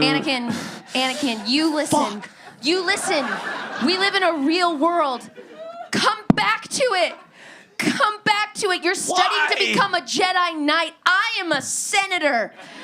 If you follow your thoughts through to conclusion, they will take us to a place we cannot go, regardless of the way we feel about each other. Then you do feel something. Yes, I knew it. There's an extraordinary connection between us, okay? And I just want you to know that you can't deny that. Annie, it doesn't make any difference. Jedi aren't allowed to marry. You swore an oath, remember? You'd be expelled from the order. Who fucking said that? They did. And you said it back to me. You know these things. They're your responsibilities, and I won't have you give them up. Not for me. I was destined to be a Jedi. I didn't think I could be anything else. But you're asking me to be rational. Yes. That's something that I obviously cannot do. I wanna wish my feelings. I wanna wish away my feelings. I wanna wish them away. I'm gonna try. I'm gonna do it again. I'm gonna wish away my feelings, but I can't. I tried. I did it 3 times. I'm telling you, I'm not gonna give in to this.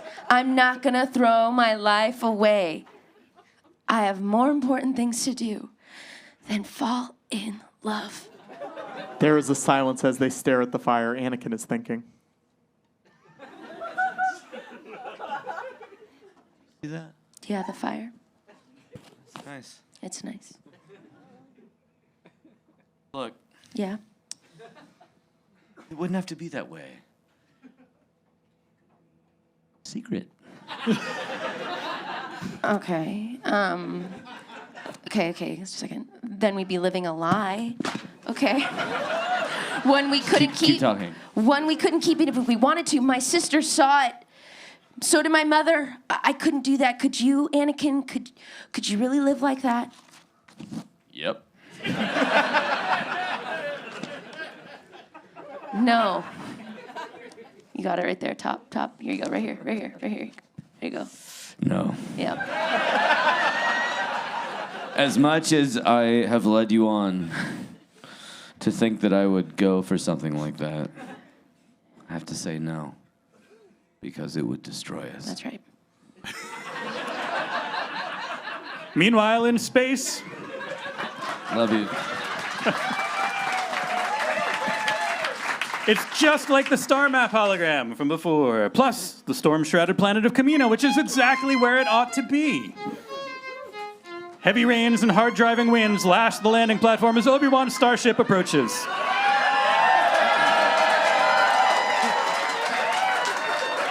The huge, ultra-modern city of Tapoka rests upon great stilts that keep it above the pounding and ever-present waves that cover the surface of this watery world.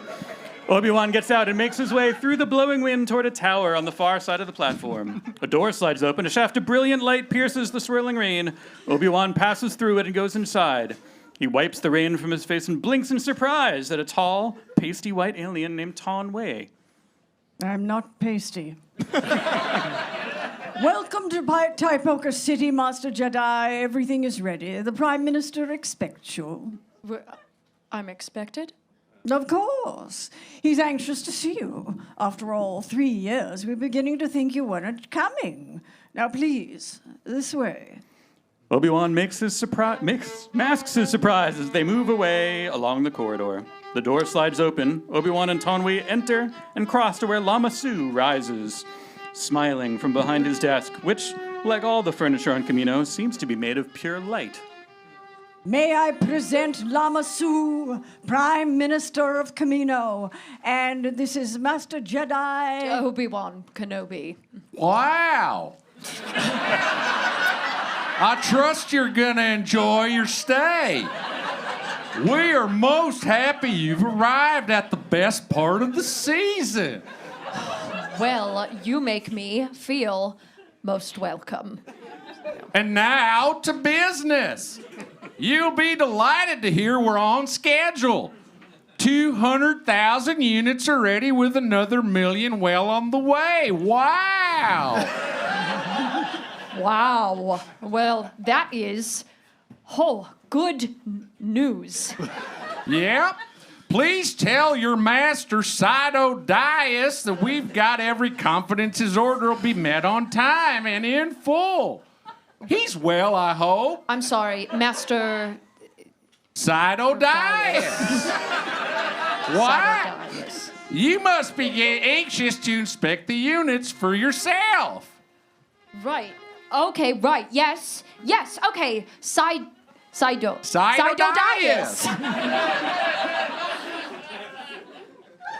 Right. That is why I am here.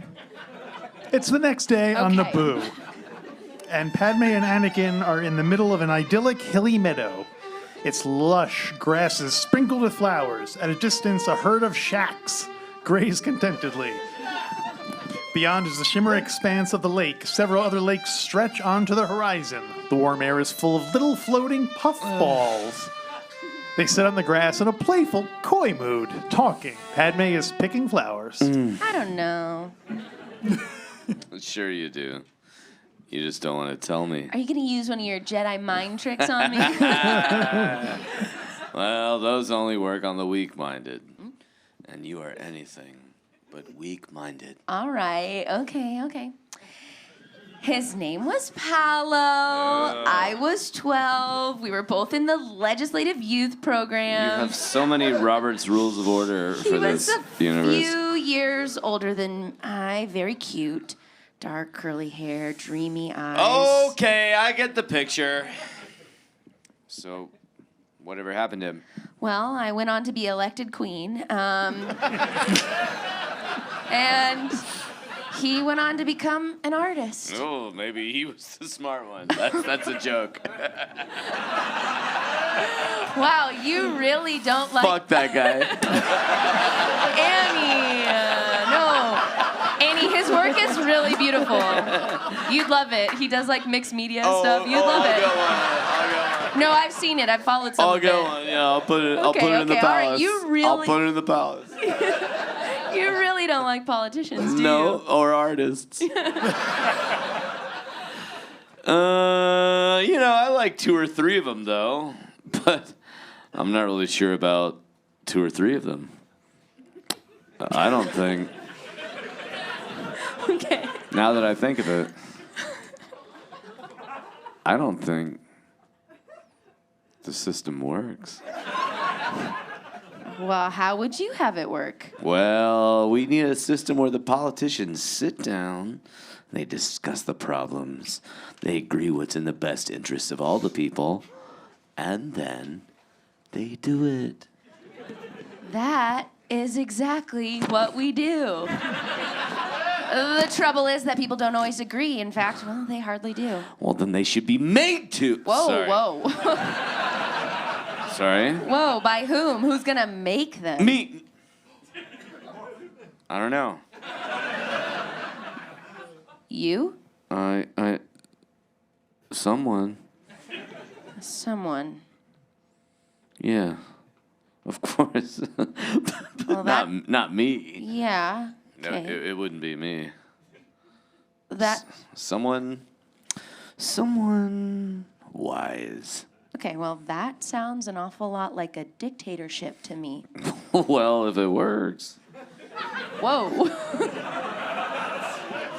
Padme stares at Anakin. He looks back at her, straight-faced at first, but can't hold back a smile. Phew. Oh. Okay, you're making fun of me. Oh, no. I'd be much too frightened to tease a senator. You're so bad. Padme picks up a piece of fruit and throws it at him.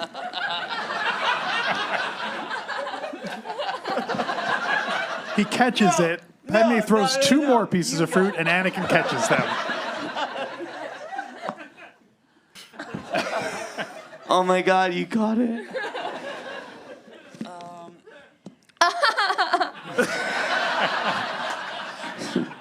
You're so serious. Right now? Yeah. Look, but the fruit aside, you're always carrying the weight of the universe on your shoulders. Anakin then starts to juggle the fruit. I fucking will.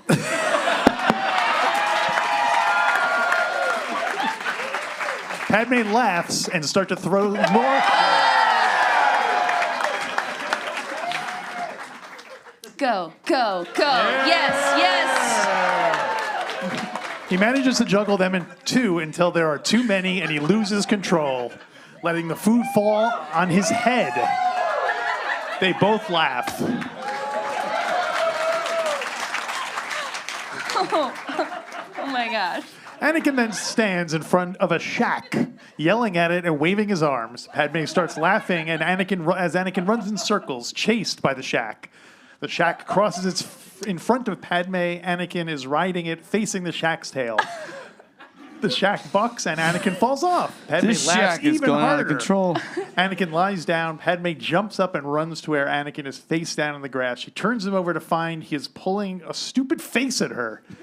She yelps in mock fury and takes a swing at him. He catches her arm. She struggles. They roll over in the grass. Suddenly, they become aware of the contact between them. They let go of each other quickly and sit up, looking away. Anakin stands up and holds out his hand to her. She takes it. He pulls her up, and now they are easy together, not self-conscious anymore. Padme scrambles onto the shack behind Anakin. She puts her arms around his waist and leans against his back. Anakin digs his heels in. The shack starts forward, and they ride away. On Kamino, Obi-Wan, Lama Su, and Taun We come out onto a balcony. Below is a huge parade ground. Thousands of stormtroopers, faces covered by helmets, are marching and drilling in formations of several hundred. Magnificent, aren't they? We modified their genetic structure to make them less independent than the original host. As a result, they're totally obedient, taking any order without question. Who was the original host? A bounty hunter called Jango Fett. We felt a Jedi'd be the perfect choice, but Side-O Dias handpicked Jango Fett. Well, where is this bounty hunter now? Why we keep him here? After a few 100,000 clones, the genetic pattern starts to fade. So we take a fresh supply. He lives here, but he's free to come and go as he pleases. Apart from his pay, which is considerable, Fett demanded only one thing: an unaltered clone of himself. Curious, isn't it? Wow. Unaltered? Unaltered, pure genetic replication. No tampering with the structure to make it more docile. And no growth acceleration. Wow. I would like to meet this Jango Fett. I would be most happy to arrange it for you. Wonderful. You mentioned growth acceleration? Oh, yeah. It's essential. Otherwise, a mature clone would take a lifetime to grow. Now we can do it in half the time. Those items you saw on the parade ground when we first started 10 years ago when Side-O Dias first placed the order, and they're already mature. And these?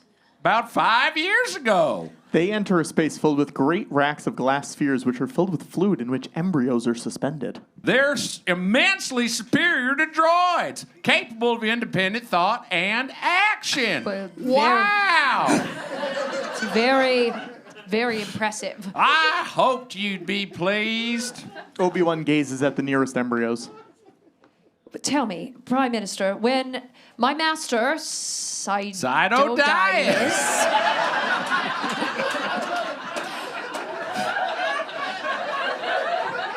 when he first contacted you, did he say the order was for himself or... Himself? Well, of course not. This army is for the Republic. For the Republic? We are also very much against this Count Dooku and his secessionist movement. Wow. We are proud to be of help to the Republic. After the tour, Tonwee shows Obi-Wan into his room. The door slides closed behind him. Obi-Wan looks around and then moves swiftly to check the room over. Finally, satisfied, he takes out his comlink. R4. R4-D17, Obi-Wan's astro droid, who's sitting on top of Obi-Wan's starfighter, switches on and beeps. R4, relay this and relay this. Scramble code 5 to Coruscant. Take care of the old folks' home. R4 beeps and whistles. The panels light up inside the cockpit, and the message is transmitted. In the Jedi Temple on Coruscant, Yoda and Mace Windu listen as a hologram of Obi-Wan stands between them, broadcasting the message. The signal is very weak. The image fades in and out. Yes, okay, but I've never heard of a Jedi called Sido Dias. Have you, Master? No, whoever placed that order was not a Jedi. I can assure you.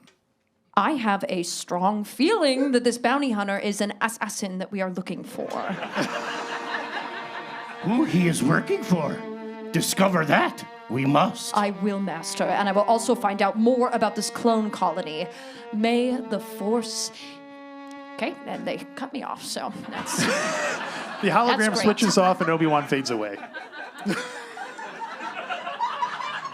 What do you think he was gonna fucking say at the end there?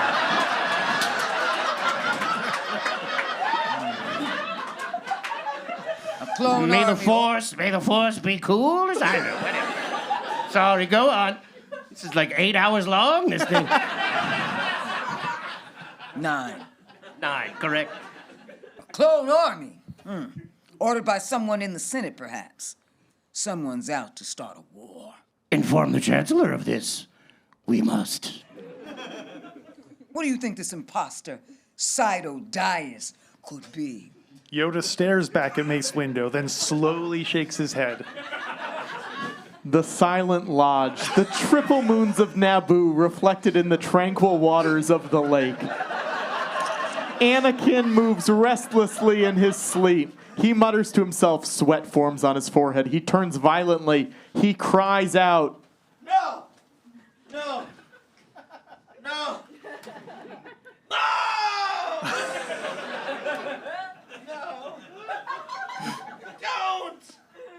In the morning, Anakin is on the balcony overlooking the gardens. After a moment, Padme comes onto the balcony behind him. She sees he is meditating and turns to go.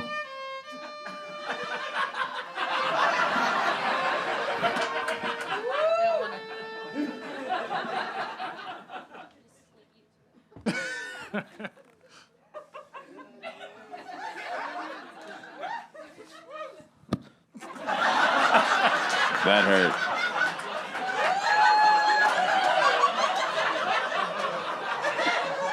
That hurt.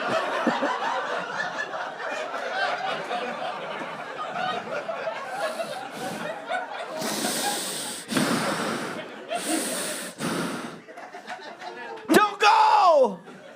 I don't want to disturb you. Oh. Well, your presence, it's soothing. You had a nightmare again last night. Jedi don't have nightmares. Jedi in training. I heard you. I saw. Look, I'll level with you. I hit myself in the face with a mic. Aw. Annie. I think. Damn, dude. You okay? Padme. Do you want to skip talking about your mom? This is too much? This is the sort of thing that the dentist on Naboo would not do. And you know, they say Kanye's dentist is all crazy, but I don't know. I'm here with a little. Yeah, there's time after the show to look at it. I saw in my nitrous oxide haze. I saw my mother. Can you believe that? Yep. Yeah. And I saw her as clearly as I see you right now with your white jeans, your snakeskin boots. I want to compliment that. You did a really good job. Thank you. Thanks. And after all that, I realized She's It's- suffering? it's- Like, here's what you No! shouted out in your dream. it's killing me. You're like, oh no, they're killing her. I know I'm disobeying my mandate to protect you, Senator. I know I'll be punished. No, That's what you that said wasn't in your my dream. No. But either You're right, way, you're right. I have to go. Okay. Annie, I told you I wouldn't let you give up your future for me. I'll go with you. That way you can continue to protect me and you won't be disobeying your mandate. Great. Okay, look, we're getting ahead of ourselves. What would Obi-Wan think? I guess we'll just do that later. I guess we won't tell him, will we? Nope. On Kamino, Taunway conducts Obi-Wan to the door of Jango Fett's apartment. The door opens, and a 10-year-old boy, Boba Fett, looks at them.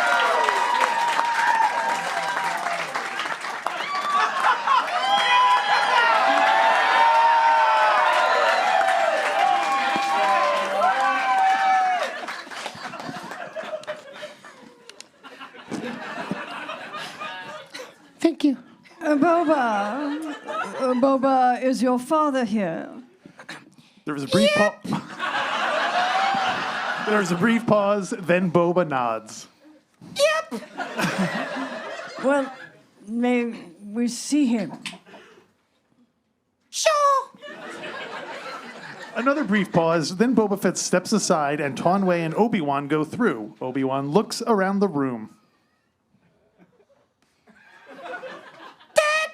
Taunway's here.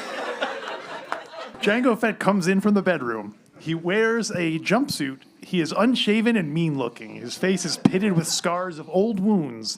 There are a couple of weird tattoos on his muscular forearms. He eyes Obi-Wan with suspicion. Was that in the script? Welcome back, Jango. Welcome back. Jango, was your trip productive? Yes, I made a suit. It took 2 months, and the fucking backpack broke backstage.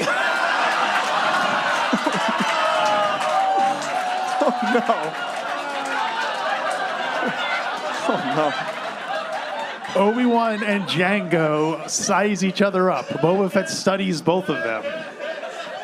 This is Jedi Master Obi-Wan Kenobi. He's come to check on our progress. That's right. Your clones are very impressive. You must be very proud. I'm just a simple man trying to make my way in the universe, Master Jedi. Oh, aren't we all? Tell me about it. Obi-Wan eyes the half-open bedroom door, through which a couple of pieces of body armor can be seen on the floor, but not a jetpack. Jango registers Obi-Wan's literally, look. fuck off. He moves in front of him, blocking the view. Ever made your way as far into the interior as of Coruscant? Once or twice. Recently? Possibly. Well then, you must know Master Saido Dias. Saido Dias, of course. Boba, close the fucking door.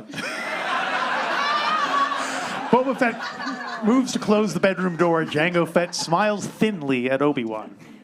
Master who, you say now? Saido Dias, isn't he the Jedi who hired you for this job? Never heard of him. No, I was recruited by a man named Darth Tyrannus. You ever heard of him?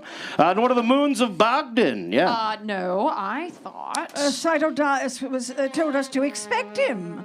And he showed up just when your Jedi Master said he would. We have kept the Jedi's involvement a secret until your arrival, just as your Master requested. Okay, curious. So do you like your army? It seems to me it is your army, being that they are all clones of you. They'll do their job well, I'll guarantee that. I look forward to seeing them in action. Thank you for your time, Jango. Oh, always a pleasure to meet you, Jedi. Obi-Wan and Taunway go out. The door slides closed. Jango Fett turns to his son. He is deep in thought. What is it? Just all the Velcro pieces had stuff on it. This is the real Boba Fett. This is the real Boba Fett. Meanwhile, on Tatooine, the Naboo starship lands in a large parking lot of spaceships on the outskirts of Mos Espa. Anakin and Padme ride a rickshaw through the streets. Anakin stares at sights he hasn't seen for years. Finally, they come to a stop, and the rickshaw stops. Anakin and Padme get down. Sitting on a stool in front of the shop is Watto. He is using a small electronic screwdriver on a fiddly droid.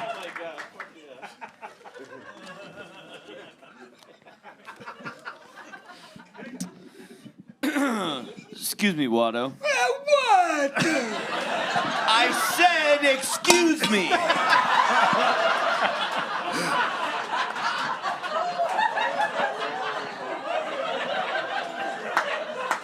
I've lost some of my motor function since the last time you see me. Hold on. What? I don't know you. What can I do for you? You look like a Jedi. Whatever it is, I didn't do that. Watto drops the screwdriver and curses loudly in Huttese. Let me help you with Oh, huta na bolya, gata panta poodle. Anakin takes the fiddly piece of equipment and starts playing with it. Watto blinks in surprise. Piece of a rope. Oh, whoa! What is this voodoo? Watto looks at him suspiciously. He stares at Padme, then back to Anakin. Annie! Little Annie! No! Suddenly, the fiddly piece of equipment in Anakin's hands whirs into life. Watto blinks at it. Oh, you are Annie! It is you, you little womp rat! You sure sprouted! Oh, a Jedi! Well, what do you know? Hey, maybe you could have helped me with some deadbeats who owe me some bunch of things. my mother. Oh, yeah, that. How do I... Let's see, what's the best way to... So, okay, she was a slave for a while, but then I sold her. You sold her? Wait, no, she's not of mine no more. I did sold her, yes, years ago. Hey, I'm sorry, Annie, but you know, a business is a business. Sold her to a moisture farmer named Lars. At least I think it was Lars. There's so many moisture farmers.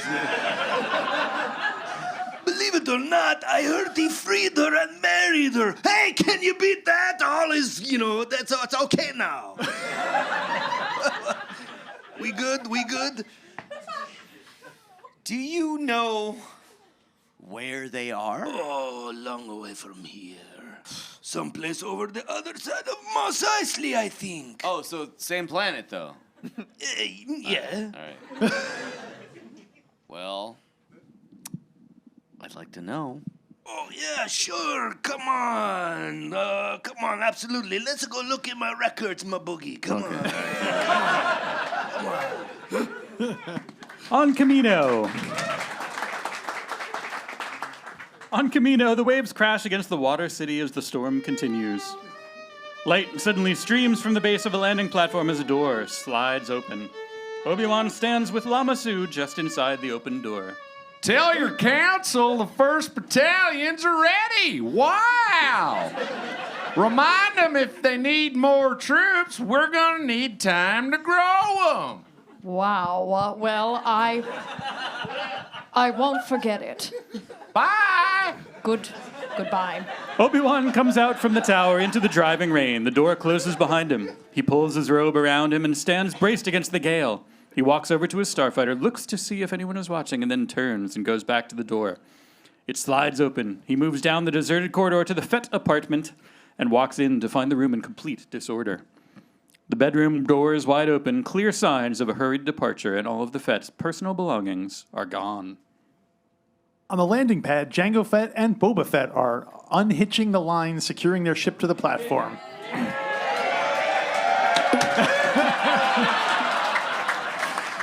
Jango Fett is wearing his armor and rocket pack.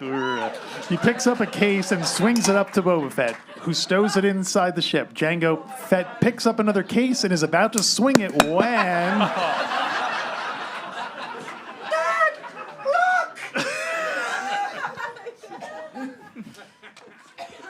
Jango Fett turns to see Obi-Wan charging out of the tower toward him. As he runs, Obi-Wan draws his lightsaber from his belt. It flashes on. Jango Fett draws his gun and fires at the charging Jedi. Obi-Wan deflects the blast and swings at Jango Fett.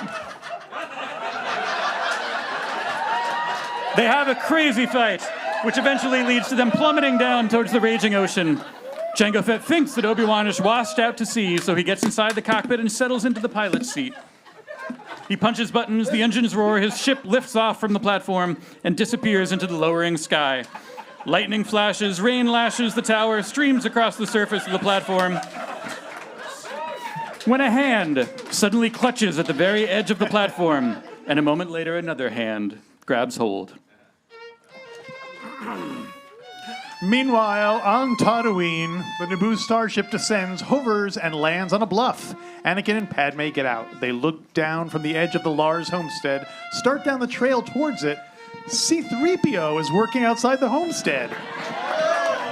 He still lacks an outer covering. His inner parts and wiring show. He looks up at Anakin as Anakin and Padme arrive. Good evening. May I help you? 3PO? Oh, my. Oh, Master Anakin. My goodness. I can hardly believe it. It seems pretty unbelievable. And this must be Miss Padme. Hello, 3PO. I've come to see my mother. Oh, dear. I'm terribly sorry, Master Andy. 3PO, what's happened? Look, I think, we better go inside. Master Lars, Master Owen, someone to see you. Owen Lars and Beru Whitsun come out into the courtyard. Hello. I am Anakin Skywalker, and I'm here looking for my mother. Hi, I'm Owen Lars. I guess I'm your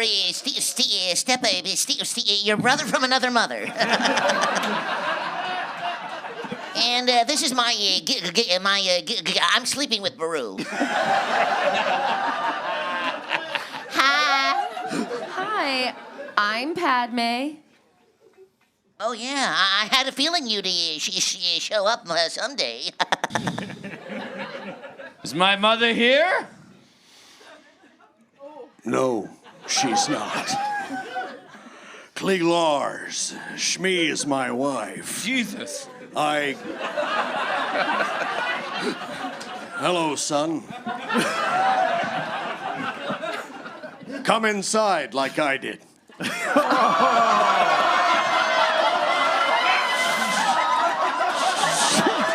League, Owen, Padme, and Anakin sit around the table. Beru drinks from the kitchen.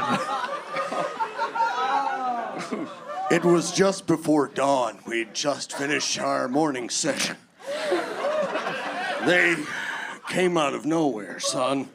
A hunting party of Tusken Raiders. Your mother had gone out to pick some mushrooms for our fish concert later.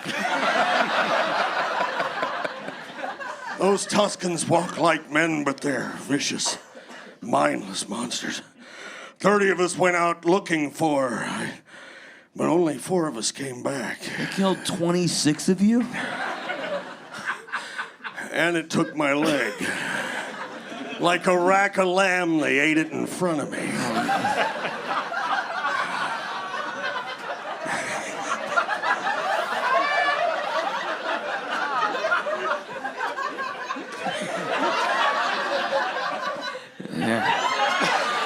Just want to make sure you're not hungry. Careful. I'd be with them, but I just couldn't ride anymore. You understand what I mean when I say I couldn't ride anymore? I wasn't able to ride. They took my fucking leg. Anyway. You're not empty. She's been gone a month. There's little hope she's lasted this long, and the Fish concert is long over. Silence. Then Anakin stands up. Wait, where are you going? To find my mother! No, Annie!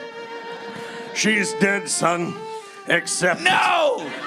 Anakin stands looking across the desert. Padme comes running out of the homestead after him, followed by Owen. Anakin turns to Padme. I can feel her pain, and I will find her. I know that she is alive! Padme turns to Anakin. Look, you're gonna have to stay here. These are good people, Padme. They're Fish fans. You can trust them. It's true. Here. You'll be safe. Yeah? Take my, the fast bike. Anakin. Padme hugs him. Anakin walks over to Owen's speeder bike, which is standing close by. Trust you. Watch over her, Owen. Oh, don't worry. We got her. Anakin swings onto the bike. The engine won't fires. be long. He takes off across the desert. Padme watches him go. Later that night, Padme is pacing the courtyard restlessly. She shivers slightly, then turns and goes into the garage at the side of the courtyard. She stands looking at the speeder parked in the garage. Oh, please, don't leave us, Miss Padme. These people need your help. I'm not leaving 3PO. I just can't sleep. Yeah, that's something I cannot relate to. As a protocol droid, I am either active or inactive. There's no in between. I guess you're lucky. Do you really think so? I suppose I shouldn't expect it. So you're not happy here? No, I'm not unhappy, and my masters are here, so they're so kind. I wouldn't wish to trouble them. It's just being like this. It's embarrassing. Being like what? Naked. Oh. If you pardon the expression, you see, when Master Annie, when he made me, 'cause he made me.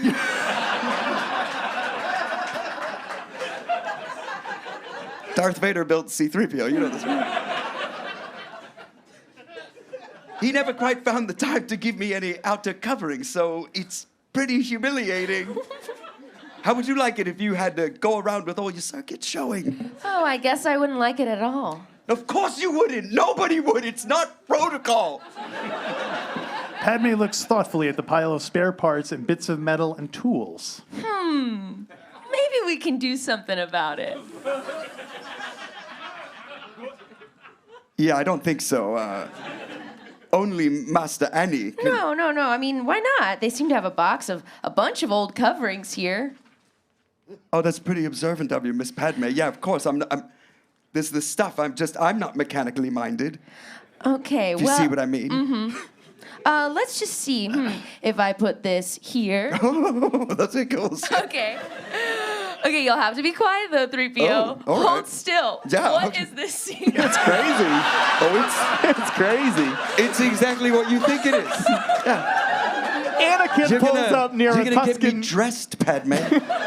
Anakin pulls up near a Tuscan camp. One of the huts at the edge of the camp has two guards outside. Anakin creeps around the camp, working his way from hut to hut, flattening himself against the walls, overhearing snatches of Tuscan conversation from inside, using all the shadows to hide him until he arrives at the hut with two guards. Anakin sneaks around the back, takes out his lightsaber, and cuts into the base of the wall. Anakin wriggles in. He pulls himself to his feet. There are candles everywhere. A shaft of moonlight from a hole in the roof pierces the gloom of the hut. By the light, Anakin sees SHMI hanging from a wooden frame in the middle of the hut. He cuts her free, takes her into his arms, and lowers her gently onto the ground. Her eyes are closed. Her face is bloodied. She has been terribly beaten. Anakin cradles her tenderly. Mom! Mom! Annie. Annie, is that you? I'm here, Mom. I'm safe. And you're safe, more importantly. Hang on. I'm gonna get you out of here. I'm so glad to see you, Annie. I was trapped with Professor looking Willie Nelson, and Don't I was think about that. just now. I'm Think about complete. that. It's over, Mom. It's over. Stay with me. I'm gonna make you well again. Everything's gonna be fine. You look so handsome, my son. My grown-up son. I'm so proud of you, Annie. So proud. I missed you so much. I love. Shmi dies. Anakin draws her to his breast, and there is silence for a moment. Anakin lifts his head, listening, and then sits on the floor of the Tusken hut, cradling his dead mother in his arms. In the Tusken Raider camp, the pale light grows. Thin tendrils of smoke rise slowly in the cold, clear air. Somewhere, a dog barks. Thank you. An old woman comes out of one of the huts. She carries a pail. She swirls it and tosses the dirty water onto the ground. As she goes back inside the hut, a Tusken child runs past, dragging a stick in the sand. The child runs through the line of the huts, turns in the corner, and stops suddenly, staring at the bodies of 2 Tusken guards. Between them, Anakin stands outside the hut door. His face is a grim mask. The child stares. Then there's a flash of light as Anakin's lightsaber switches on. The red planet of Geonosis is circled by a large asteroid field. Our ship appears heading towards it. Dad grins at me. Nearly there, son. He says, suddenly, Dad, look! On the view screen, Obi-Wan's ship appears, chasing after us. Dad grabs the controls and... widgets? We get... thrown around as the ship plummets to try to lose Obi-Wan.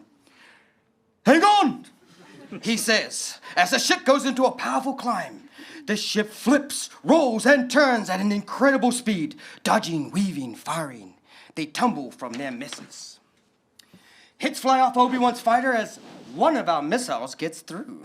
Finally, it seems as if Obi-Wan is getting the upper hand, so Dad breaks off the fight and dives sharply. He maneuvers deftly between 2 asteroid fields. I say, Dad, watch out! But he says, stay calm, son. We'll be fine. That won't be the last we... Should have seen this movie 20 million times, I don't know.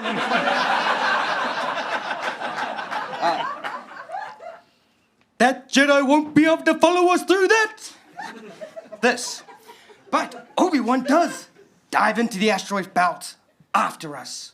He throws the ship from side to side, avoiding great rocks. Then a huge asteroid tumbles across his path. There seems no way he can avoid it. Dad fires a couple of torpedoes, ba-ding, went straight towards the asteroid.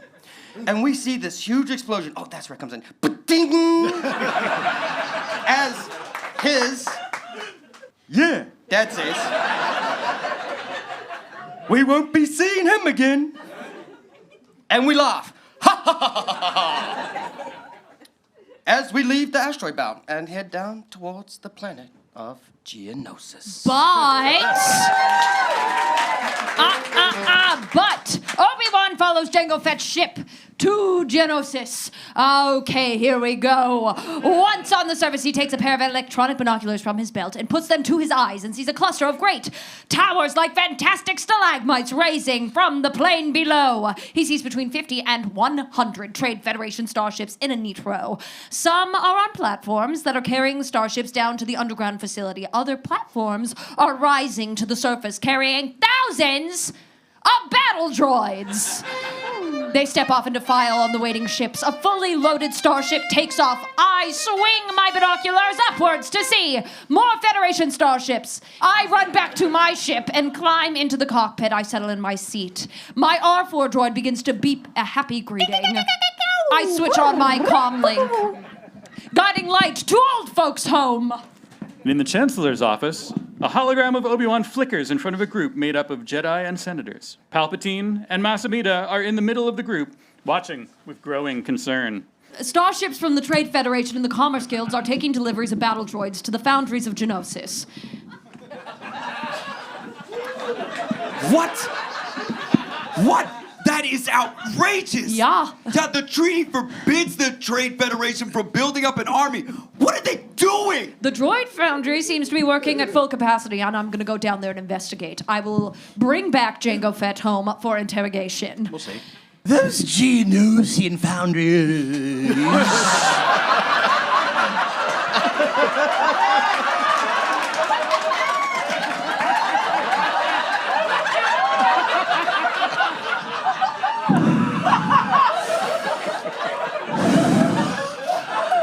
I thought I was helping someone. You helped. A part of the Techno Union. We will call in their representatives and ask them a very few pointed questions. Okay, but hold on. One more thing. Jango Fett mentioned he was recruited by someone named Darth Tyrannus. Any clue who that might be? Well, with the forename Darth, a Sith he must be, am I right? Right? Our missing apprentice. They are playing their hand at last, and Jango is unchained!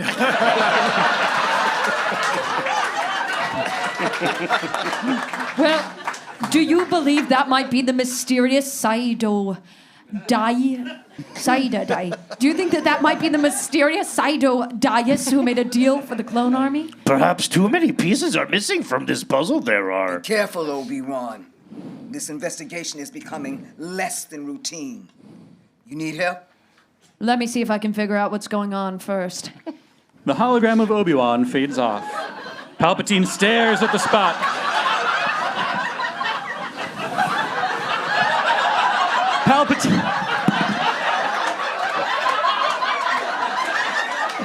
Palpatine stares at the spot where the hologram was in disbelief.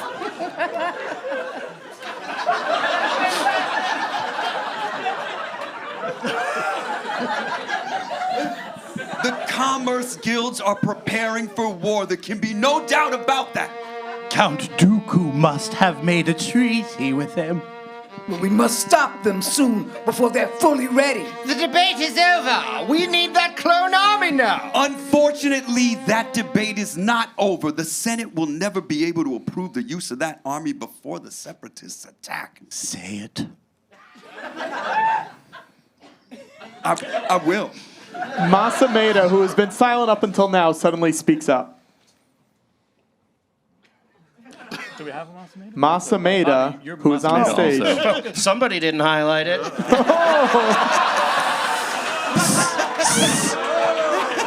Say it. I'm a 47-year-old man with a fucking puppet. Give me a goddamn break. This is a crisis! Why am I using the puppet? This is a crisis! If the Senate votes the Chancellor's emergency powers, he could approve the use of the army in a minute. I was Masameda just then. Masameda, please, Masameda. Masameda. Hey, Masameda.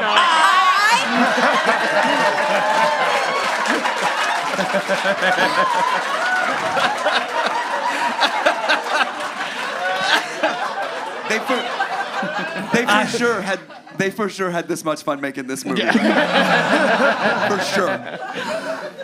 I don't wish to have emergency powers. No, that's too extreme of a solution. It's akin to a dictatorship. We must rely on the Jedi. Master Yoda, how many are available to go to Geonosis? 200, less or more. That's in the script. Listen. Yeah, just with all due respect for the Jedi Order, 200 will be no match for hundreds of thousands of battle droids. Patience. We should wait for Obi-Wan to report back. We don't know that Count Dooku has made a treaty with the corporate alliance. It's only speculation. But we must prepare for the worst. I'm going to propose a motion granting emergency powers to the Chancellor the next session. We must not wait. Oh, out of the question. Senator, you and I are too closely aligned. The issue will become partisan and debates will begin. The proposal must come from neutral source. If only Senator Amidala were here. Jar Jar steps forward from the back of the group. What's up, Supreme Chancellor? And my august colleagues, I would be proud to propose the motion in question. This is a grave situation, ain't it, Doc? And I'm sure that Senator Amidala and the Queen of Naboo would agree. Ain't I a stinker? Thank you, and I can't believe I'm saying this, Representative Binks.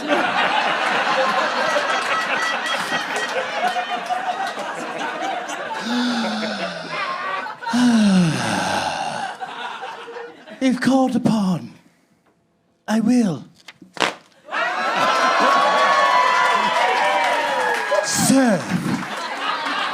Oh, yes, I will. Serve. But it would be the saddest day of my life. Meanwhile, in the Lars homestead, Padme fixes the last piece of covering onto C-3PO. And there. Padme and Owen look at 3PO. He is multicolored in several textures, but he is complete. Yes. You're a real boy. Oh. How'd I look? Great. You look. You're pretty hot too. Pretty hot. Oh, Miss Padme, I'm so happy. Pardon me. He forgets formality and hugs her. Padme hugs him back, laughing. Thank you. Oh my gosh, no worries. Metal clothes? Sure. Yeah, well, Padme, I think he should be yours from now on. I know that's what my mom would want. That's all, folks. Oh, my. Then suddenly, from outside... Everybody come topside. He's back. He's back. Padme and Owen run out to join Beru. 3PO follows. Klieg hopples on his speeder chair. They stand looking out into the desert where Anakin rides the speeder bike towards the homestead. SHMI's body is tied to it. Anakin arrives. They run to him as he steps away from the bike carrying SHMI. He stops face to face with Klieg. There's a brief pause. Then he carries SHMI into the homestead. Later in the garage, Padme comes in with a tray of food. Anakin is kneeling by the speeder bike using an electronic wrench to work on it. Yeah, shifter broke. Life seems pretty simple when you're always fixing things. I'm pretty good at fixing things. Always was, always will be. But I couldn't.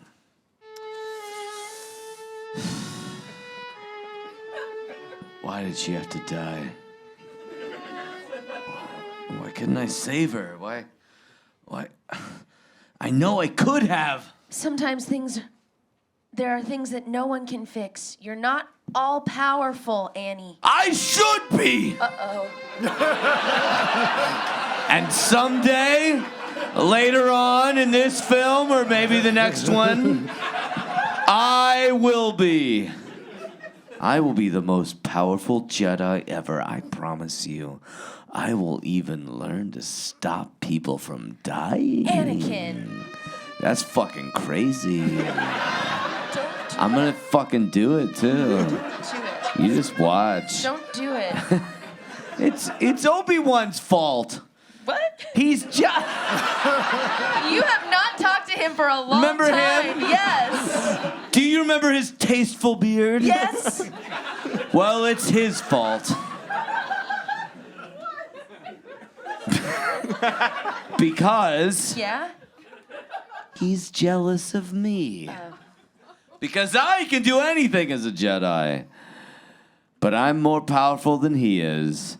And he is holding me back. Anakin hurls the wrench across the garage. It clatters to the floor. He looks at his trembling hands. Padme stares at him, shocked. Annie, what's wrong? I killed them. I killed them all. They're dead. Every single one of them. I killed all of the children. We call them younglings in this universe, but I killed them too. They are animals, and I killed them. And there is nothing you can do about it. And you better not get weirded out by this. There is silence for a moment, then Anakin breaks down sobbing. Padme takes him into her arms. I guess I'm cool with it.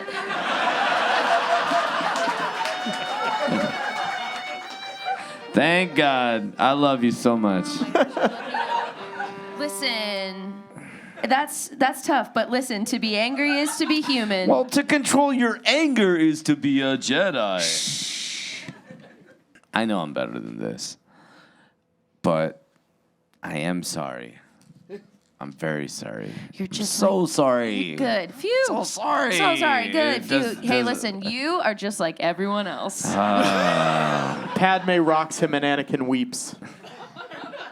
Back on Geonosis, light grows on the clustering tower of fantastic stalagmites. Obi-Wan sneaks up to the main one. He climbs up the side of the tower to a small window-like opening and looks down and sees a huge underground facility below. In one area, machines are constructing battle droids.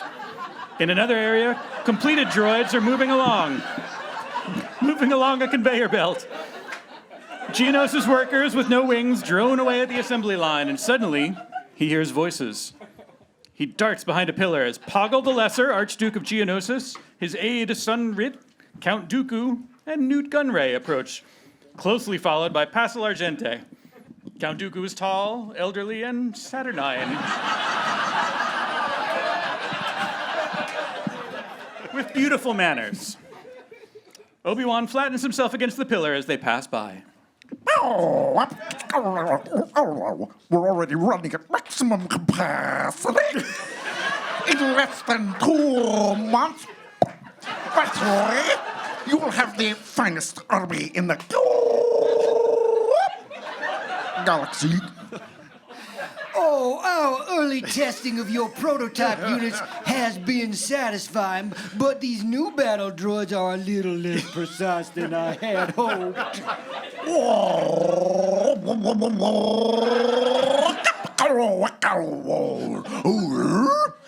I'm sure their advanced features will more than make up for that. Now we must persuade the Commerce Guild and the Corporate Alliance to sign the treaty. Then nothing in the universe will be able to stop us. Oh, but what about the senator from Naboo? Is she dead yet? I'm not signing your treaty until I have her head on my desk. Yeah, she will be soon, Viceroy. I'm a man of my word, and I have faith in this bounty hunter's abilities. Okay. They move out of earshot as Obi-Wan peers around the pillar to see them going through an archway on the far side of the courtyard. He arrives at a narrow Gothic archway and looks down through it. Poggle the Lesser, his two aides, are at one end of a large, round conference table. They named him the Lesser? That's fucked up.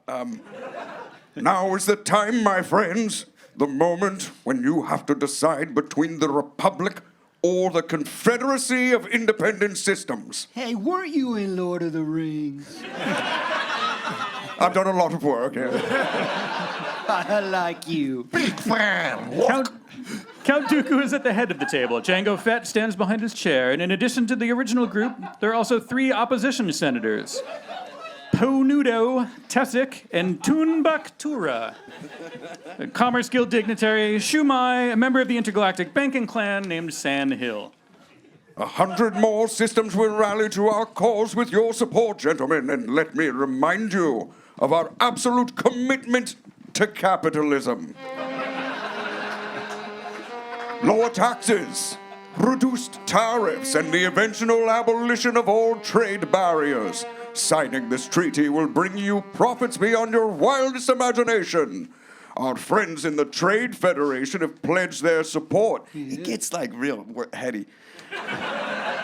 When the droid battalions are combined with yours, we shall have an army greater than anything in the galaxy. The Jedi will be overwhelmed. The Republic will agree to any demands we make.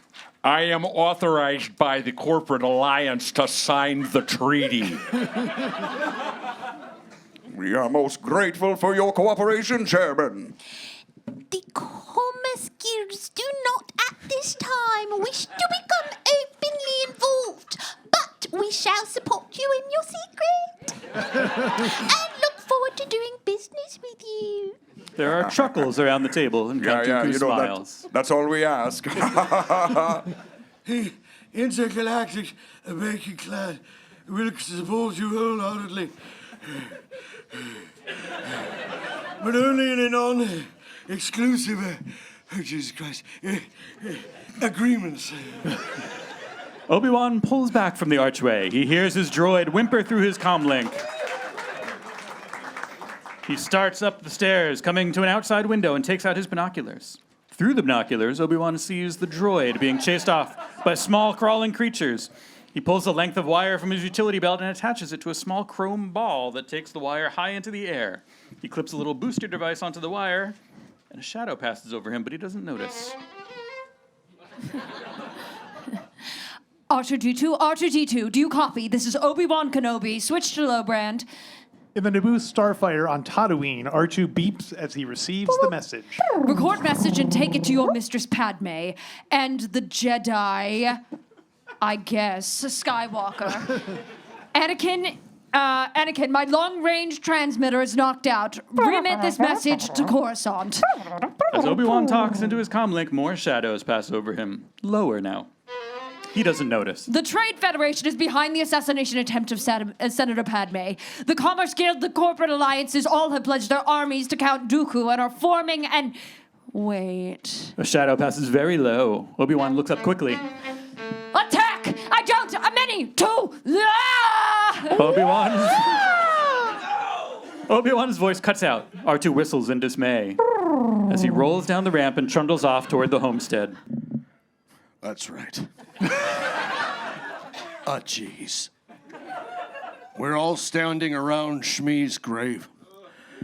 Let us turn to 2nd Mandalorians, verse 2. And I say to them, I know wherever she is, it's become a better place. And Anakin, I want to tell you this, and I want you to look at me, son. Your mother was a generous lover. I mean, a very, very generous lover. We were 80% doing it when she was taking it. That means that, look at me, son. Hey, all right, okay, that's good. I mean, We're good, yeah. We did it. And I mean, we did it. We did it on your bed. Wait a second. We did it when 3PO Wait a was second. on and Wait off. a second.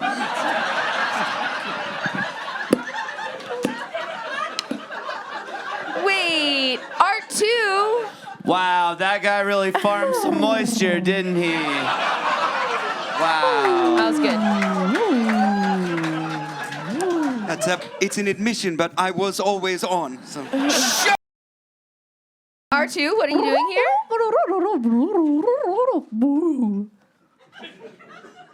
It seems he's carrying a message from someone called Obi-Wan Kenobi. Does that mean anything to you? Yes, it does.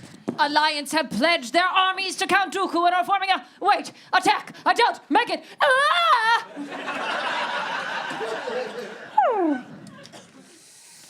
Well, I'm going after him. I thought the first thing he said was to retransmit his message to Coruscant. Yeah, you're right. You're right. Later still, Anakin, Padme, R2, and 3PO are in the cockpit of the Naboo starship watching a hologram of Mace Windu. We'll deal with Count Dooku. The most important thing for you, Anakin, is to stay here where you are. Protect the Senator at all costs. This is your fucking priority. Understood, Master.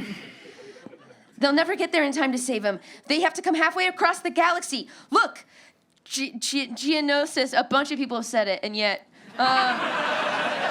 You nailed Geonosis is less than a parsec away. Correct. Padme starts to hit buttons and flick switches, and Anakin puts a hand over her, Keep stopping hitting her. those. Oh, wait. If he's still alive. Annie, are you just gonna sit here and let him die? He's your friend, he's your mentor, he's got that tasteful beard. I won't sit here and let him die. He's like my father, but you heard Master Windu.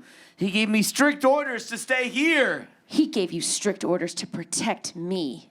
Padme pulls her hand free and flicks more switches. The engine is fire. And I'm going to save Obi-Wan, so if you plan to protect me, you'll have to come along. Anakin right grins and takes the controls as the Naboo starship rises from the bluff and zooms away. On Coruscant, the Jedi Council are assembled as Mace Windu makes his plea. The longer we wait, the stronger Dooku's armies become. We cannot wait here for the Senator to make up its mind about granting the Chancellor's emergency powers in order to be able to use that clone army. We have the authority to go now. We must go now! Agreed, Master Windu. 200 Jedi we must send. Enough? Let's hope they are. Shit. Okay, fuck you, man. Inside the great rotunda of the Senate chamber, opposing senators yell furiously at one another. Order! Order!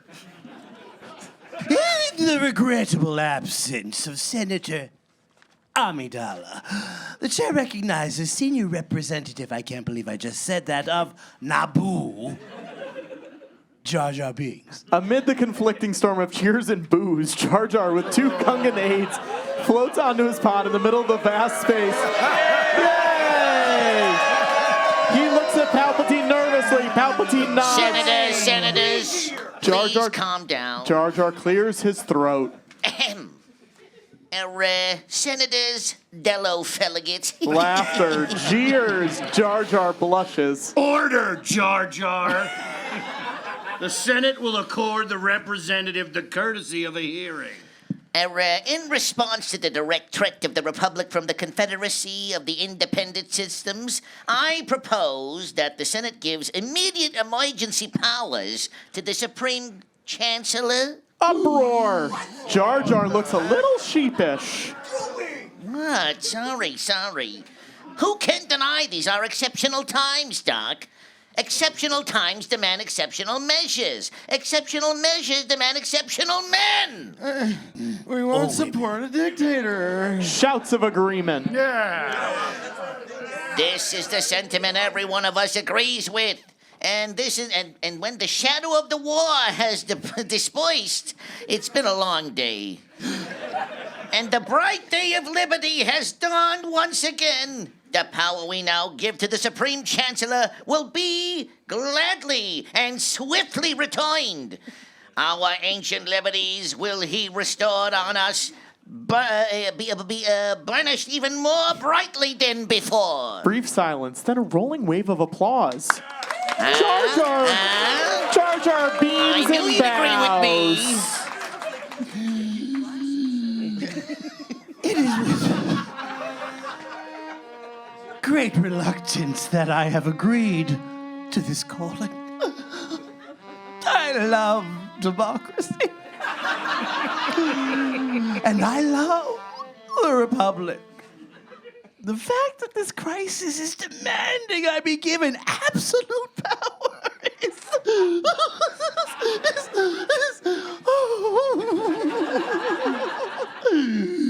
evident, but I am mild by nature and have no desire to destroy the democratic process at all. Not at all.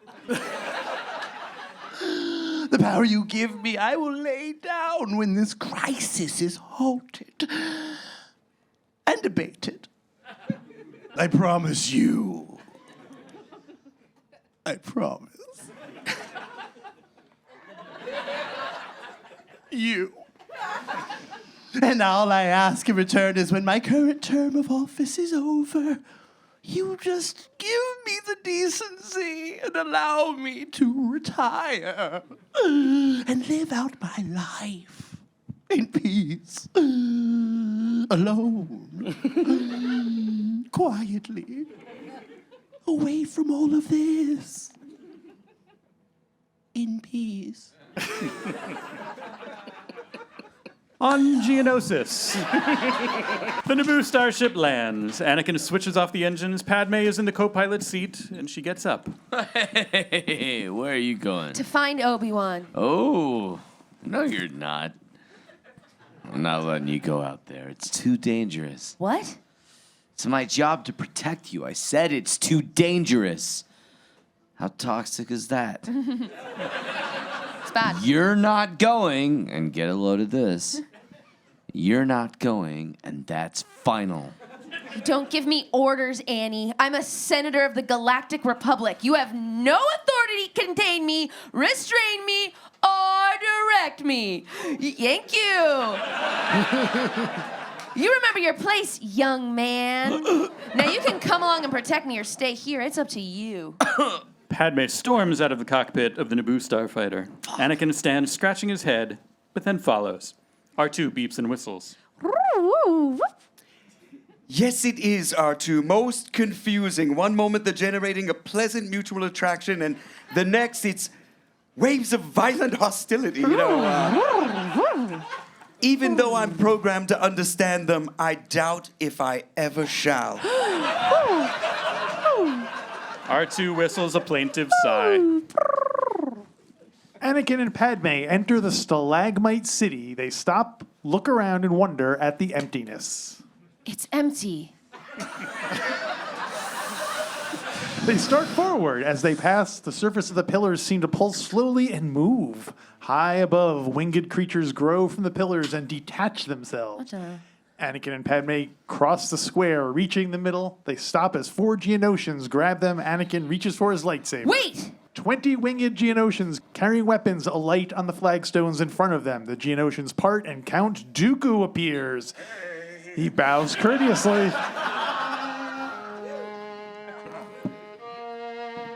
Senator Amidala, I've heard so much about you. Count Dooku, I assume. Yes, I'm delighted to meet you at last. We have a great deal to discuss, Senator. I hope you can keep your young Jedi under control. Don't worry, he's housebroken. You're holding a Jedi Knight, Obi-Wan Kenobi. I am formally requesting you to turn him over to me now. Well, he has been convicted of espionage, Senator, and he will be executed in just a few hours, I believe. He's an officer of the Republic. You can't do that. We don't recognize the Republic here, Senator. But if Naboo were to join our alliance, I could easily hear your plea for clemency. And if I don't join your rebellion, I assume this Jedi with me will also die? I don't wish to make you join our cause against your will, Senator, but you're a rational, honest representative of your people, and I assume you want what's in their best interest. Aren't you a little fed up with the hypocrisy of it all, the corruption, the bureaucrats? Aren't you? Be honest, Senator. The ideals are still alive, Count, even if the institution is failing. You believe in the same ideals we believe in, the same ideals we are striving to make more prominent. If what you say is true, you should stay in the Republic and help Chancellor Palpatine put things right. Yeah, the Chancellor means well, my lady, but he is incompetent. I mean, he's promised to cut the bureaucracy, but the bureaucrats are stronger than ever, no? Senator, the Republic cannot be fixed. It's time to start over. The democratic process in the Republic, it's a sham. It's a shell game, played on the voters. It will not be long before the cult of greed called the Republic will lose even the pretext of democracy and freedom. We're calling it QAnon. I cannot believe that. I will not forsake all I have honored and worked for to betray the Republic. I know your treaties with the Trade Federation, the Commerce Guilds, and the others, Count. What is happening here is not government that has been bought out by business. Yeah. It's business becoming government. That's what's happening here. That's right. Yeah, baby, it's called capitalism. Are you willing to betray your Jedi friends? Without your cooperation, I can do nothing to stop their execution. What has to happen to me? Am I to be executed too? Nah, girl, I wouldn't think of such an offense. But there are individuals who have a strong interest in your demise, my lady. It's nothing to do with politics, I'm afraid. It's purely personal. And they've already paid great sums to have you assassinated. And I'm sure they're gonna push hard to have you included in the executions. I'm sorry, but if you're not going to cooperate, I must turn you over to the Geonosians for justice. I've done all I can. 4 guards take hold of Padme and Anakin. They are escorted out of the chamber to the sounds of chuckling and tossed into an open cart in a gloomy tunnel. The murmur of a vast crowd is heard. Don't be afraid. Murmur. I'm not afraid to die. I've been dying a little bit each day since you came back into my life. What are you talking about? What are you talking about? I love you. I love you too.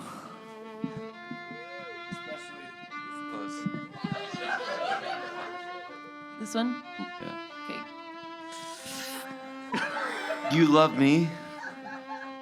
I thought we decided not to fall in love, that we'd be forced to live a lie, that it would destroy our lives. I think our lives are about to be destroyed anyway. My love for you is a puzzle, Annie, for which I have no answers. I can't control it, and now I don't care. I truly, deeply love you. And before we die, I want you to know. Padme leans towards Anakin. They kiss.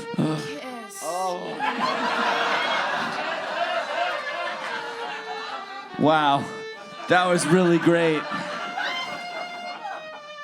I have no desire to be cured of this kiss, and of this love either.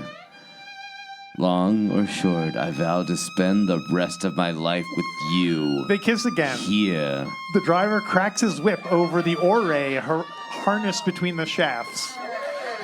The cart jerks forward suddenly. There's a huge roar and blinding sunlight as they emerge into the arena. The great stadium is packed with tier upon tier of yelling Geonosians. The cart trundles to the center where Obi-Wan is chained to one of the 4 upright posts. Padme and Anakin are chained to the 2 of the others, with Padme in the center. I was beginning to wonder if you'd gotten my message. We retransmitted as you requested, but then I kind of went rogue. It was cool, and I decided to rescue you. Well, you and absolutely not you are doing a great job so far. Their arms are pulled high above their heads, and the cart drives away. There is another roar as Poggle the Lesser, Count Dooku, Nute Gunray, the Fetts, and the dignitaries arrive in the archducal box and take their places. Greetings, Earth creatures. The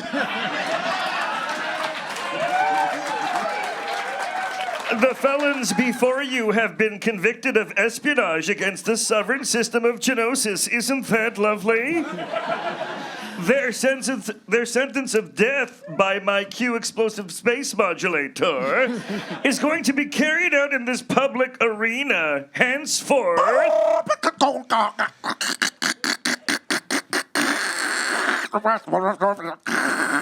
Ted Williams steps up to the plate. Let the executions begin. The crowd goes wild. I've got a bad feeling about this. From different gates around the arena, 3 monsters are driven, and one is a Reek bull-like, one is a Nexu lion-like, and one is an Acklay, a kind of dino lobster. The monsters toss their heads, looking around, roaring or screeching. Then they catch sight of the 3 captives and start moving towards them. Take the one on the left. I'll take the one on the right. What about Padme? What about Padme? I've turned around and I'm pulling myself up by the chain by the top of the post. I'm standing on the top of it and trying to look at the chain free when Obi-Wan says, "So it looks like you're starting on top of things." The Reek charges Anakin. He jumps up. The beast hits the post hard. Anakin jumps to the back, wrapping part of a chain around the horn. The Reek backs off, shaking his head angrily, which tears the chain from the post. The Nexu gets to my post and rears its hind legs. I struggle to tear the chain free. Then the Nexu roars, displaying wicked, dripping fangs. The Reek is charging towards the arena when Anakin, hanging on for dear life, he whirls free with the drink, janks the ring around the head, casts the Reek's mouth with the chain, clamp hard of the chain. Anakin yanks hard on it, turning Reek and getting to ride it. By now, the Nexu gets to the top of the post and takes her swipe at me. Ha! I turn so that he can claw, barely clenches my shirt, ripping and breathing off superficial claw marks across my back. Those are superficial. I hit the creature with my chain. Yeah, and it breaks off down the pole. Then I jump off the post and into the air, swing around with the chain and whack it beast harder on the with both of my feet, and then tumbles back into the sand.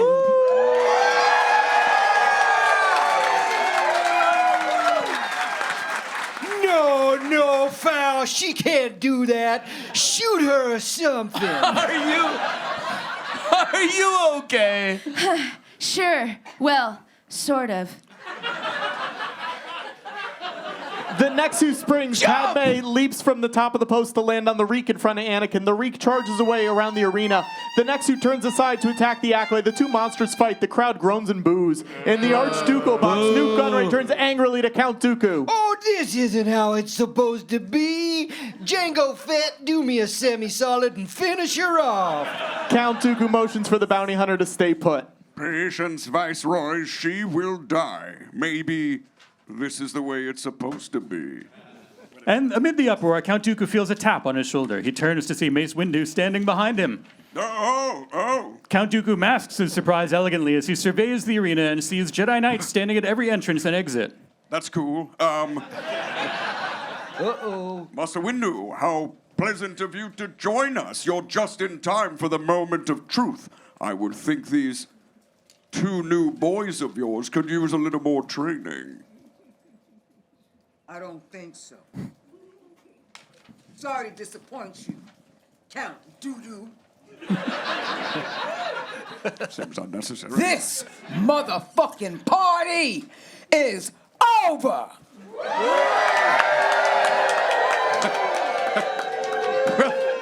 Well, that certainly is brave, but it's stupid, my old Jedi friend. You're impossibly outnumbered. I don't think so.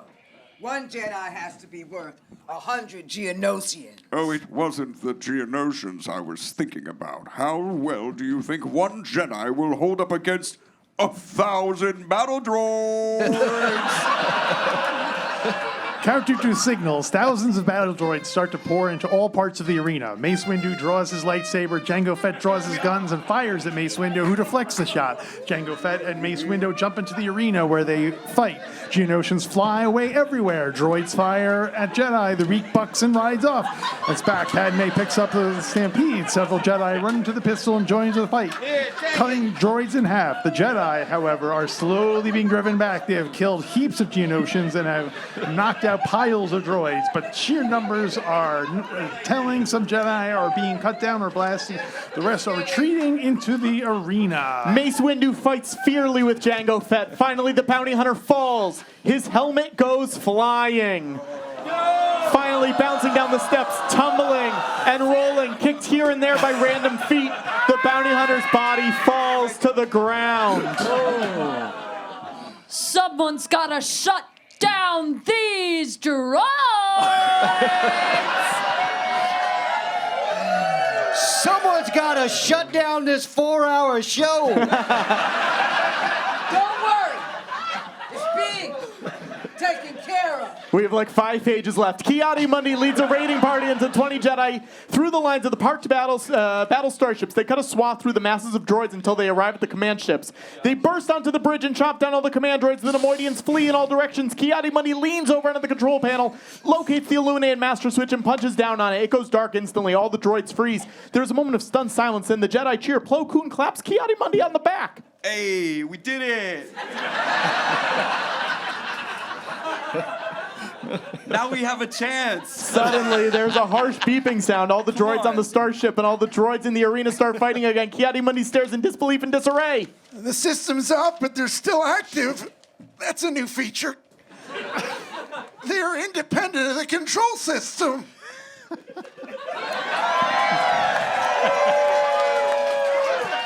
At the foot of some steps, Boba Fett finds his father's battered helmet.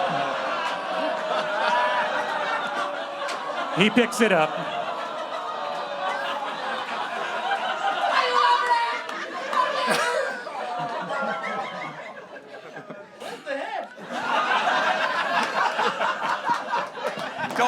Don't worry, he goes on to do great things. Mace Windu, Obi-Wan, Anakin, Padme, and an exhausted group of about 20 Jedi stand in the center of the arena surrounded by a ring of battle droids. The bloodied sand around them is strewn with the bodies of dead Geonosians, shattered droids, and Jedi. From the encircling tiers above, thousands of battle droids level their weapons menacingly, and in the Archducal box, Count Dooku lifts his hand. The droids lower their weapons, and the Count calls out to the Jedi. Everybody chill.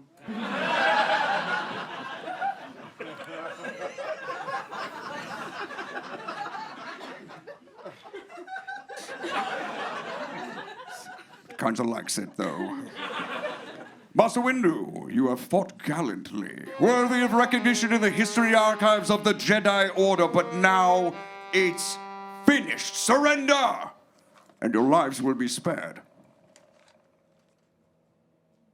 And I say, We will not be hostages. we will not be hostages. For you to barter For you to barter with Dooku. With Dooku. with doo-doo. It's not exact. Yeah, close enough.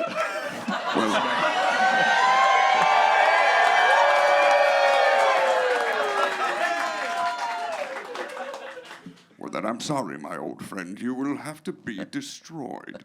The droids raise their weapons. Anakin and Padme clasp hands tightly. Count Dooku raises his hand to give the order to fire. Look!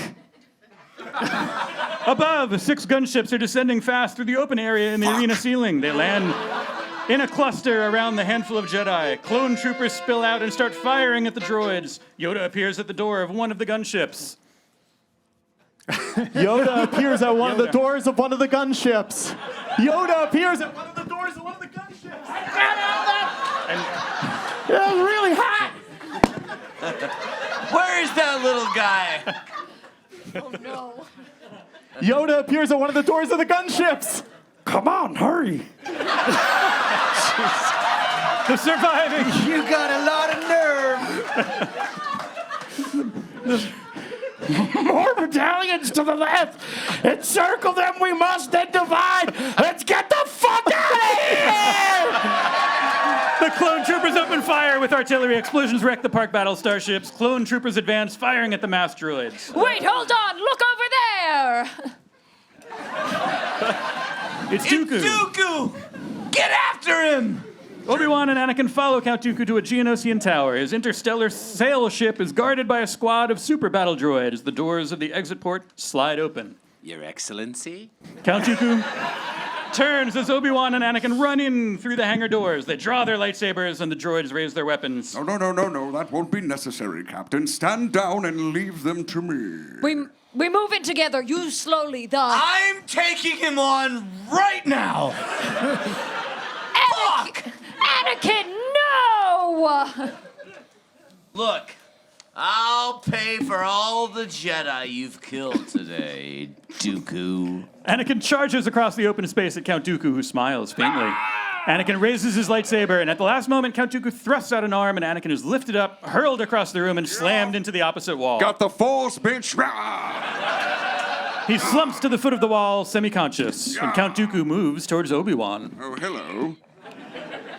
Kenobi, isn't it? As you can see, my Jedi powers are far beyond yours. Now back down! I don't think so. Obi-Wan lifts his lightsaber. Count Dooku smiles. Well, if I must.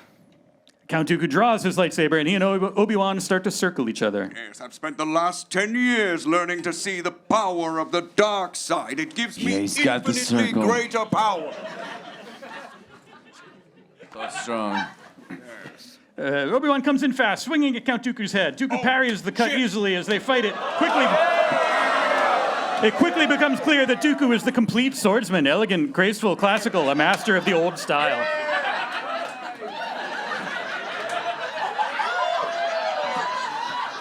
Master Kenobi, you disappoint me. Yoda holds you in such high esteem. Surely You can do better.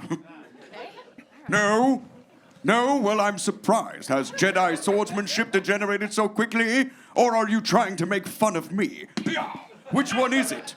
Come on, Master Kenobi, put me out of my misery. Obi-Wan takes a Can deep you breath, do it? gets a fresh grip on his lightsaber, and comes in again.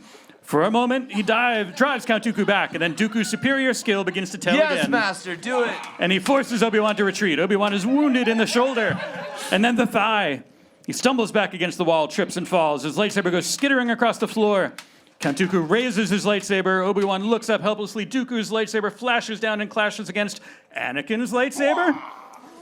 Count Dooku and Anakin stare eyeball to eyeball. Well, that's very brave of you, boy, but foolish. I would have thought you'd learned that lesson. But I'm a slow learner. Okay. Anakin charges at Count Dooku. The force of his attack catches the Count slightly off balance. Anakin's lightsaber flashes. Count Dooku draws back, putting a hand to his arm. He takes the hand away and looks at the smear of blood where Anakin has nicked him. Oh, shit. You have unusual powers, young Padawan. But, not enough to save you this time. Don't bet on it. Anakin! Obi-Wan uses the force to catch his lightsaber, and he tosses it to Anakin. Catch! With 2 lightsabers, Anakin attacks. What the shit? Oh, Count Dooku parries and riposts. It is no contest. Anakin is driven back against the wall. Ow, you hit my D! Anakin loses 1 lightsaber. And finally, Count Dooku in one flashing move sends Anakin's arm, cut at the elbow, flying. Still gripping his lightsaber. Anakin drops to the ground in agony. Count Dooku draws himself up to deliver the coup de grace, but suddenly, the great doors slide open. The droids turn fast, raising their weapons, and through the thick smoke emerges the heroic figure of Yoda.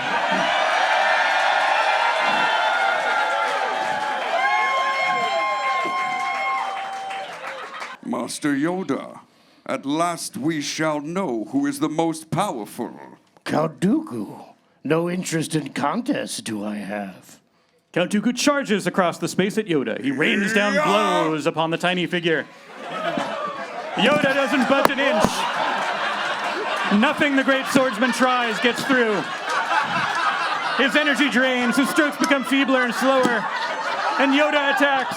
He flies forward. Count Dooku is forced to retreat. Words are insufficient to describe the range and skill of Yoda's speed and swordplay. Count Dooku uses the force to pull on one of the cranes in the hangar.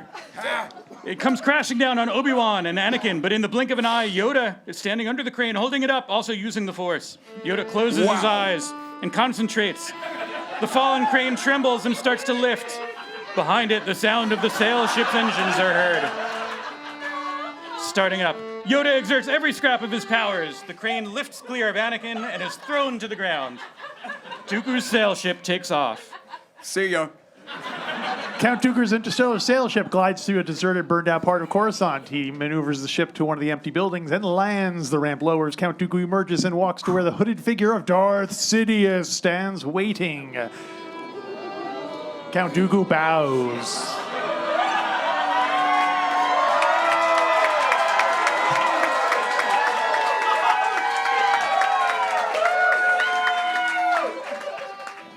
The Force is with us, my master. Welcome home, Lord Tyrannus. You have done well. Yes, and I bring you good news, my lord. Not to, bury that compliment. That was pretty cool. But the war has begun. Excellent. Everything is going as planned. The beautiful Jedi temple basks in the red glow of the setting sun.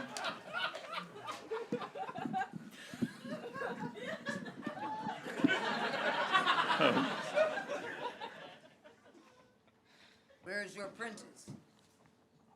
Obi-Wan. Absolutely. On his way. Is your apprentice on his way back to Naboo. On his way back to Naboo, he is escorting Senator Amidala. I must admit, without the clones, it would not have been a victory. Oh. Got Yoda. Where'd Yoda's got a go? line. Oh, sorry. Oh my god.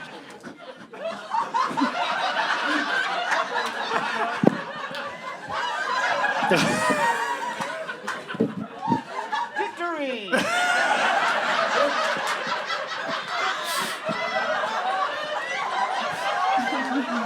Obi-Wan turns and looks at the sad little Jedi sitting in the council chamber. Apart from Ki-Adi-Mundi and Plo Koon, who is wounded, the chamber is empty. Not a victory, but a defeat it was. Master Obi-Wan begun. The Clone War has. Palpatine, Jar Jar, Bail Organa, and the other senators stand on a balcony looking down at the square below. Tens of thousands of clone troopers are drawn up in a strict formation of move towards the near flies to climb the ramps of military assault ships. Palpatine's expression is deeply sad. Everyone watches somberly as in the square, loaded assault ships take off. Others land immediately in their place, and the sky above is thick with transports. Clone troops march and board the ships. The Great Clone War has begun. While in the rose-covered arbor overlooking a sparkling lake on Naboo, Anakin and Padme stand before a Naboo holy man. 3PO and R2 stand by watching as the holy man blesses the happy couple. And amid gently falling rose petals, Anakin and Padme kiss. The end! Guys. Thank you, everyone, for coming to the great Kamino Paper.